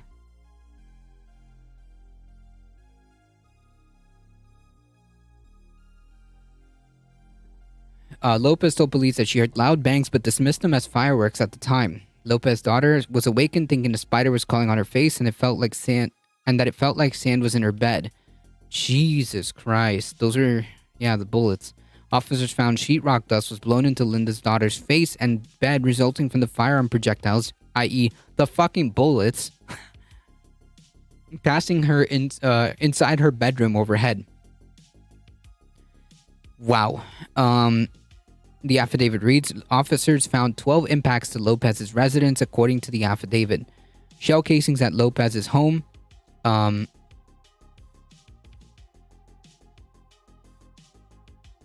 Shell casing at Lopez's home ended up matching a handgun that was confiscated from a silver Nissan Maxima that was halted in a traffic stop 40 minutes after the shooting and 4 miles from the residence. The Maxima was registered to Peña, though Peña was not driving it when it was stopped. In the latest shooting, police found evidence Peña himself went and actually pulled the trigger on at least one of the firearms that was used. Jesus. At state level, conspiracy and attempted murder, and the federal level, domestic terrorism. Yeah, sure. Absolutely. Whatever it is, they need to throw the entire book at this guy. And the entire, all these folks who are implicated, obviously, but him specifically needs to be made an example of. Because this is not okay. This is not okay.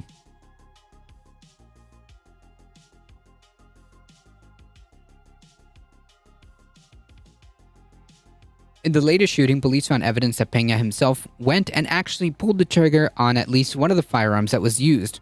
Hartsock, the Albuquerque police deputy commander, said, but an AR handgun he tried to use malfunctioned and more than a dozen rounds were fired by another shooter from a separate handgun.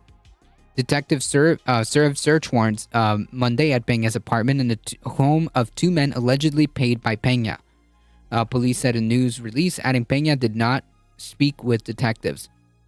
Police last week announced that they had a suspect in custody and had obtained a firearm connected to one of the shootings at the homes of elected officials. Authorities had earlier said that they were investigating 2 other reports of gunfire since December near the campaign office of the state attorney general and near a law office of a state senator. Detectives no longer believe that those 2 incidents are connected to the 4. Jesus. O'Malley, the then commissioner, whose home police said was shot at in December, is pleased that an arrest has been made. I'm very relieved, and so is my family. I'm very appreciative of the work the police did. O'Malley told CNN on Monday. O'Malley said and her husband had been sleeping when the shots were fired at her home. Martinez, the incoming House Speaker, whose home was also shot at, is grateful a suspect is in custody. We have seen far too much political violence lately, and these events are powerful reminders that stirring up fear, heightened tensions, and stoking hatred can have devastating consequences. Yeah, stochastic terrorism. Yeah, 100%.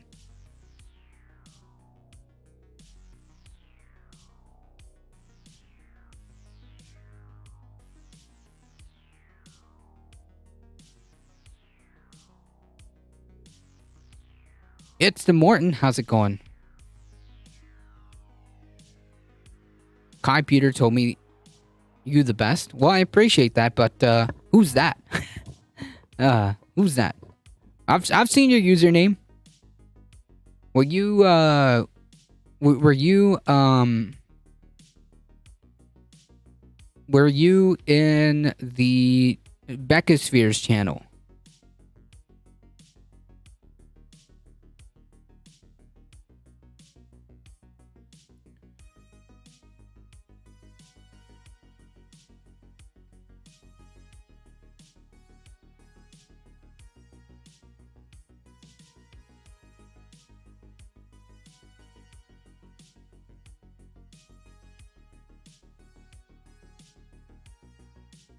Yep, that's me. Hey, I remember. See? I am everywhere.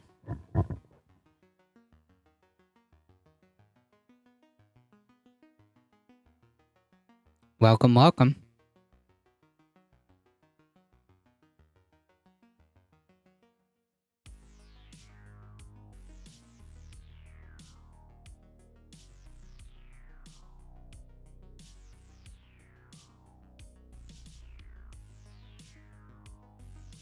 Nuke Florida? Nah.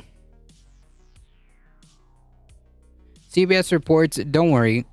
Florida will be underwater. CBS reports over 6,500 odd seized guns or 2 jars of peanut butter had gun parts in them. Wait, what? 2 jars of peanut butter had gun parts in them? What the heck? That's weird.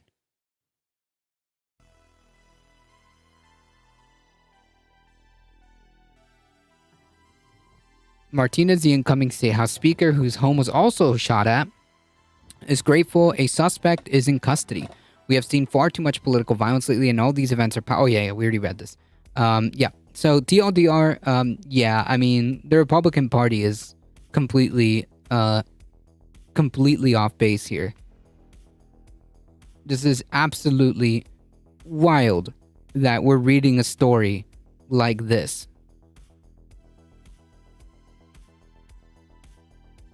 It is just unfathomable. That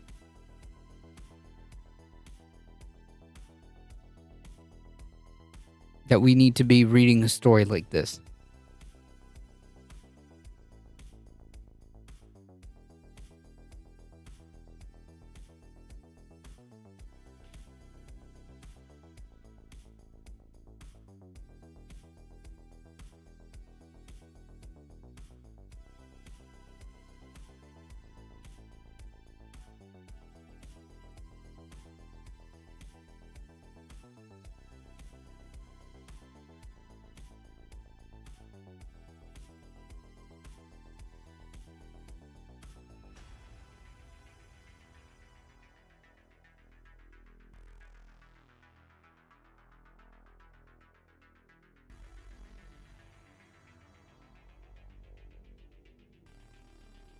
The Republican Party wants a monarchy in the US. Well, they want more like a theocratic, fascistic state. Very fathomable for me, wondering what took so long. The fuse was a long time ago. Yeah, but it's still, yeah, you're right. You're right. It's just shocking, right? It still hasn't lost its shock factor for me.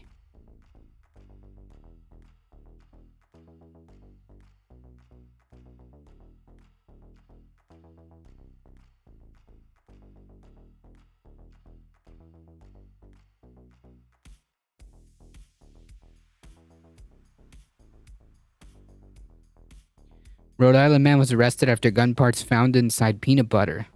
Oh, they were trying to traffic like gun parts?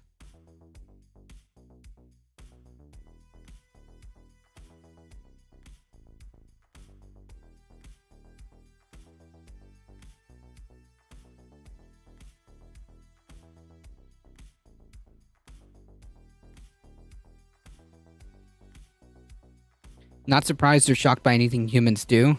Yeah, I mean, you're right. It shouldn't be surprising. It still hasn't lost its shock factor, okay?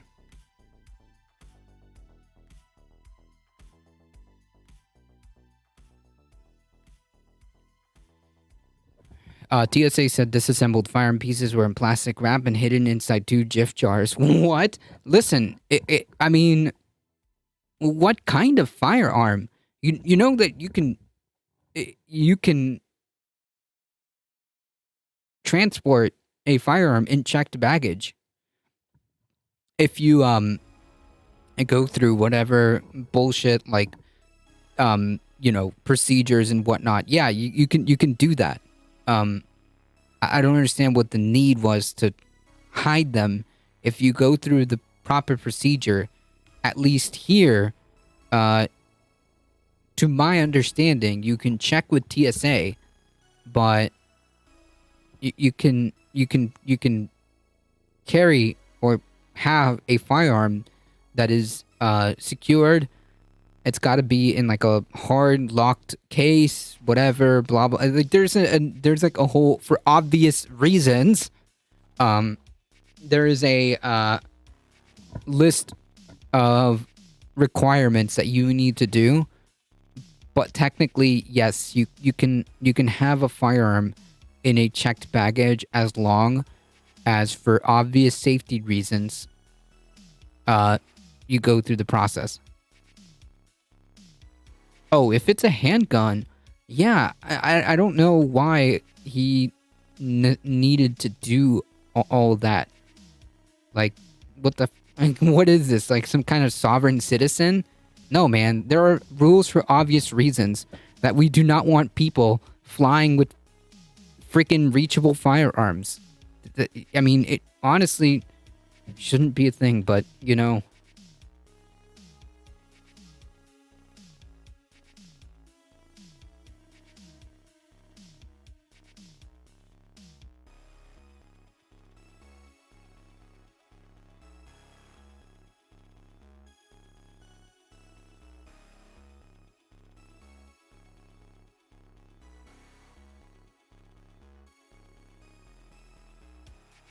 Should you be able to take your necklace mortars across state? Yeah, true. You should be able to take your you should be able to take your nuclear ICBMs across state borders. Yes.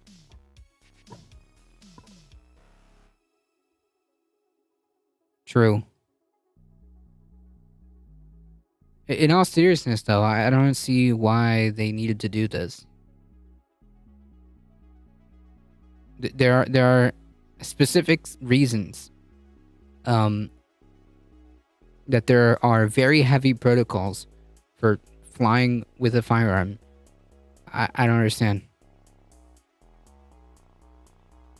But whatever. Anywho. This is the current Republican Party, folks. And if you think that it's going to stop, yeah, I've got another... I've got a bridge in Arizona to sell you. Because speaking of which...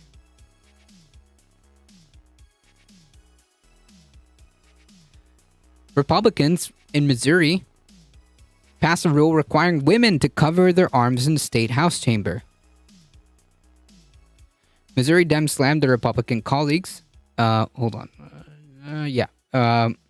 For a move to impose a stricter dress code on female lawmakers in the state house. There's some very serious things within this package that we should be debating, but instead we are again fighting for a woman's right to choose something, and this time it's how she covers herself in the interpretation of someone who has no background in fashion. True, said Rachel Prouty, a Democrat on the floor during, at times, heated debate earlier this week. Video of the debate was posted on Twitter by Heartland Signal, a digital publication, an offshoot of WCPT 820 AM, a left-leaning radio station based in Chicago.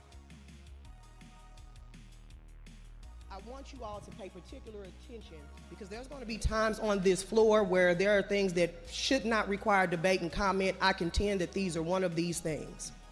There are times to have your name said, to be recognized, to be called upon. This is not one of those things. There are some very serious the things Taliban that are won, in this true. rule package that I think we should be debating, but instead we are fighting, again, for women's right to choose something. And true.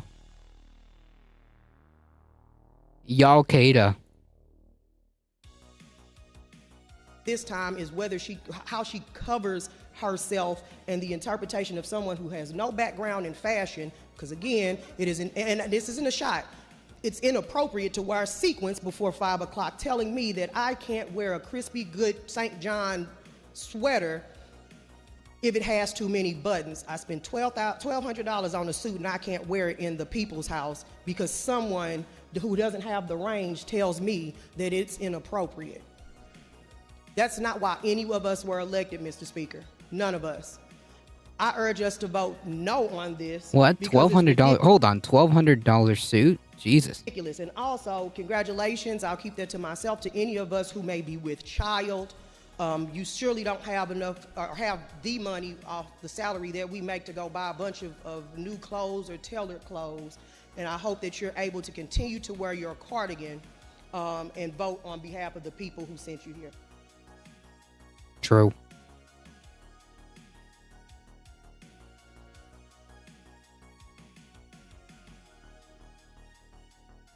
You know what it feels like to have a bunch of men in this room looking at your top, trying to decide whether it's appropriate or not?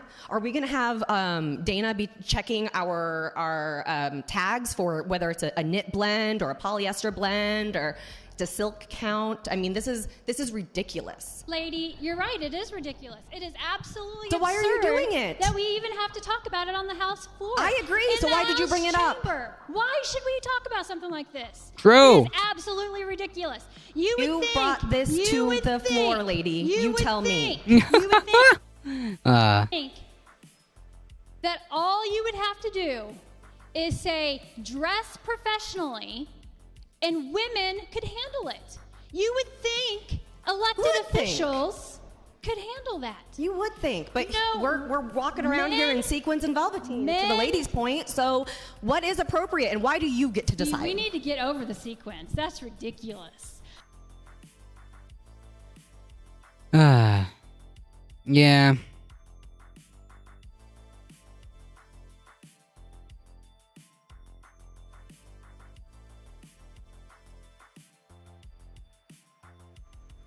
Yeah.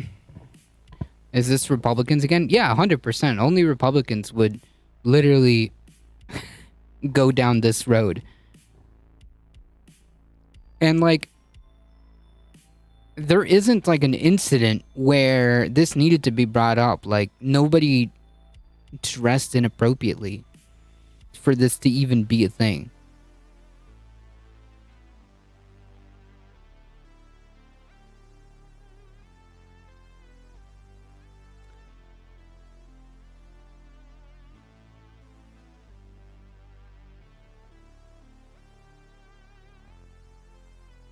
Yeah. Anyways, leave it to Republicans. Truly working on the issues that that matter, right?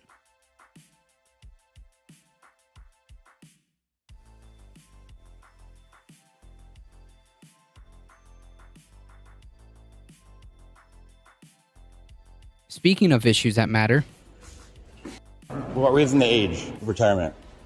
You know, that's interesting that you asked that question. People come up to me, they actually don't work on it. Mm-hmm. Yeah. So that's on the table, you're saying? Well, you know,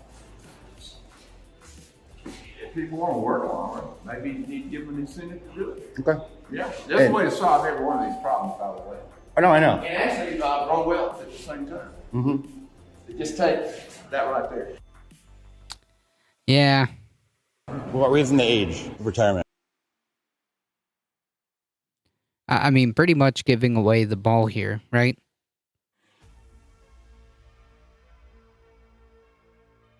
Let's debate your arms and showing. True. Never mind for the people growing hungry. Yep. Or whatnot. They don't. Yeah. I mean, like this is for the state of Missouri.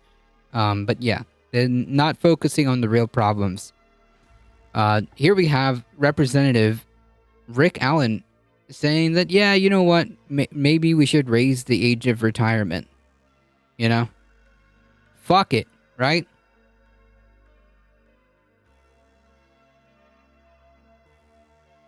Work till you're 70 or something like that.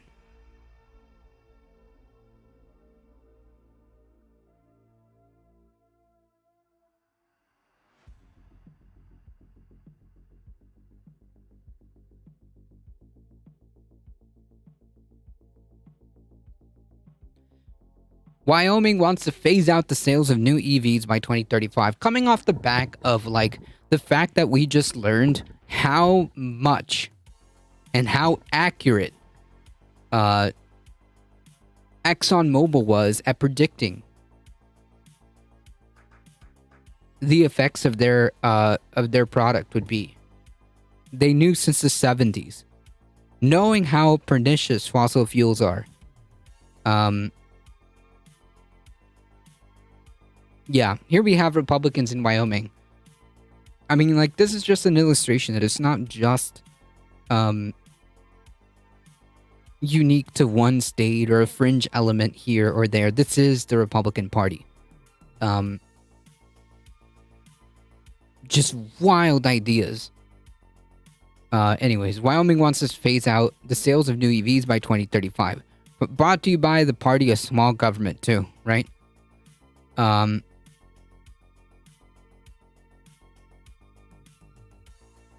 While jurisdictions like California and New York are moving towards banning the sale of new gasoline-powered cars, one U.S. state wants to go the opposite direction. Wyoming's legislators considering a resolution that calls for a phase-out of new electric vehicle sales by 2035, introduced on Friday. Senate Joint Resolution 4 has support from members of the State House of Representatives and Senate. This is why local elections are so important, folks. This is what happens when Republicans are in power. In the proposed resolution, a group of lawmakers led by Senator Jim Anderson, State Senator Jim Anderson, said Wyoming's proud and valued oil and gas industry, same industry, who's known from the 70s that what they were doing was destroying the planet. Proud and valued oil and gas industry has created, quote, countless of jobs and contributed revenue to the state's coffers. Their coffers. They added that a lack of charging infrastructure within Wyoming could make the widespread use of EVs impractical. So then upgrade the infrastructure. That's what you're there for. That's literally your job. Why would you give such subsidies and such accolades to the oil and gas industry when you could also say the same thing about the EVs? You could build the infrastructure. You can create jobs off this off these projects. You can generate wealth. If you want to talk about that. But instead you chose, presumably, if you ask me, your donors. The people that bought you. And the state would need to build massive amount of new power generation to sustain the misadventure of electric vehicles. Damn, that sounds like a infrastructure project that could possibly generate jobs. Interesting. SJ4 calls for residents and businesses to limit the sale and purchase of EVs voluntarily with the goal of phasing them out entirely by 2035. If passed, the resolution would be entirely symbolic. In fact, it's more about sending a message to EV advocates than banning the vehicles altogether. To that point, the final section of SG4 calls for Wyoming Secretary of State to send President Biden and California Governor Gavin Newsom copies of the resolution. One might even say tongue-in-cheek, but obviously it's a very serious issue that deserves public discussion. I'm interested in making sure that the solutions that folks want to the so-called climate crisis, oh man, fuck this guy, are actually practical in real life. I just don't appreciate when other states try to force technology that isn't ready. What technology isn't ready? Solar? EVs? This is completely dishonest.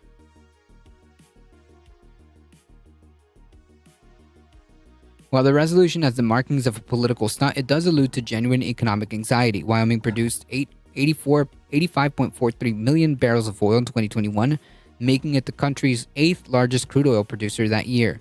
The state's Carbon County is also home to the largest wind farms in the U.S. Something that's not talked about enough when it comes to climate change is how the world transitions to a zero-emission economy in an equitable way. People in many rural U.S. are rightfully mistrustful of the so-called, quote, green technologies because they haven't benefited from more recent technological shifts as much as their urban counterparts. Take the advent of the internet, for instance. In 2018, Microsoft found that many rural communities don't have access to broadband internet. That's something that's contributed to diminished economic opportunities in those places. So help them. The fuck? That's what government is supposed to be. That's why they're there. And furthermore, again, like, and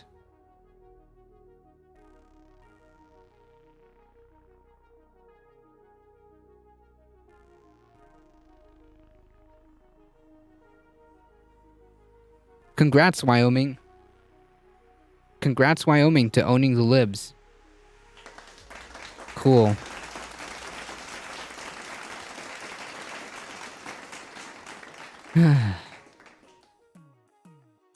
Truly solving the problems of the world, huh? Sorry, let me rephrase that. Truly solving the important issues.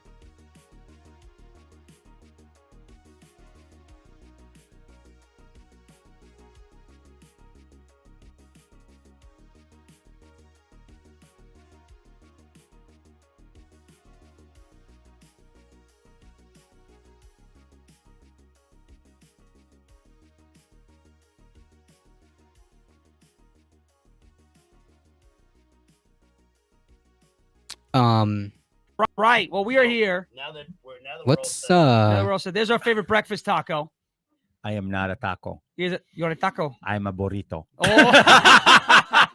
But, well, that's Tú good. necesito, yo necesito un burrito. Yeah. Right. Well, we are here. what the heck did I just watch? Okay.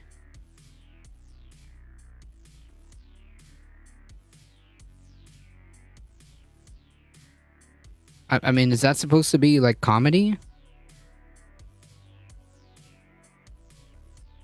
Okay.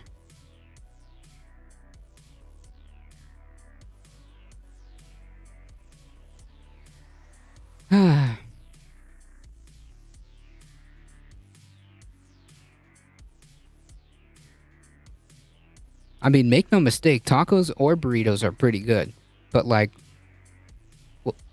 what the fuck did I just watch?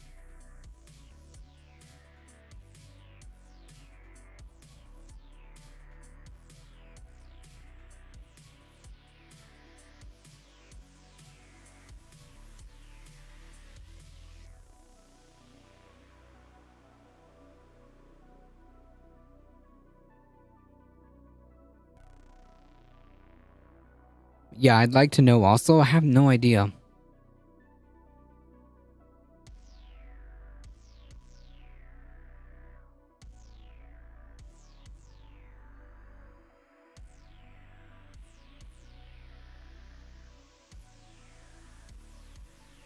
Who knows?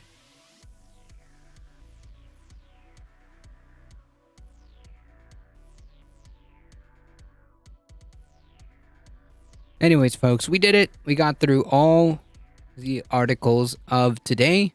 I'd like to say a couple of things, folks. If you enjoy the content and you want to help support the channel, that doesn't involve any monetary stuff, hit the follow button. It really does help us out. Spread the word far and wide that this is the chillest place to be for the news, for the politics. We're here Monday through Thursday, 5 p.m. Eastern Time. Also, if you want to go a step above and a step beyond, again, that doesn't involve any money, head on over to the YouTube channel. Hit the big red subscribe button. It really does help us out. Spread the word far and wide, like I said. I appreciate all of your support. You guys are what makes this channel grow. Thank you so much for the biddies. Thank you for the follows. I appreciate that. Thank you for the subscriptions. Everything. You guys are what makes this channel grow. I appreciate it, folks. As always, please stay safe. Please take care of each other. I love you all, and I hope to see you guys in the next one tomorrow, 5 p.m. Eastern Time. Also, there might be a crossover between ADT and the Beckett Sphere. I gotta reach out to her. But she said that earlier today that she would like to work together. So again, she would like to work together again. So let's stay tuned for that. Join the Discord if you want to keep up with the channel. As always, please stay safe. Please take care of each other. I love you all, and I hope to see you guys in the next one. 5 p.m. Eastern time tomorrow. See ya.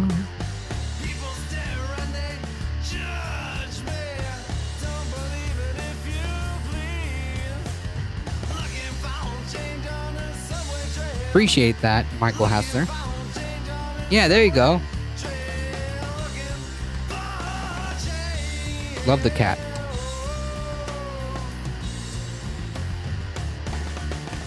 All right, let's go bother Marcus from Left Flank Pets. Hang tight, everybody. We're heading out in 5, 4, 3, 2, 1.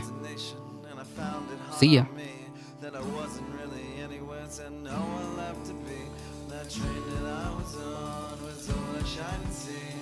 Don't believe it if you please.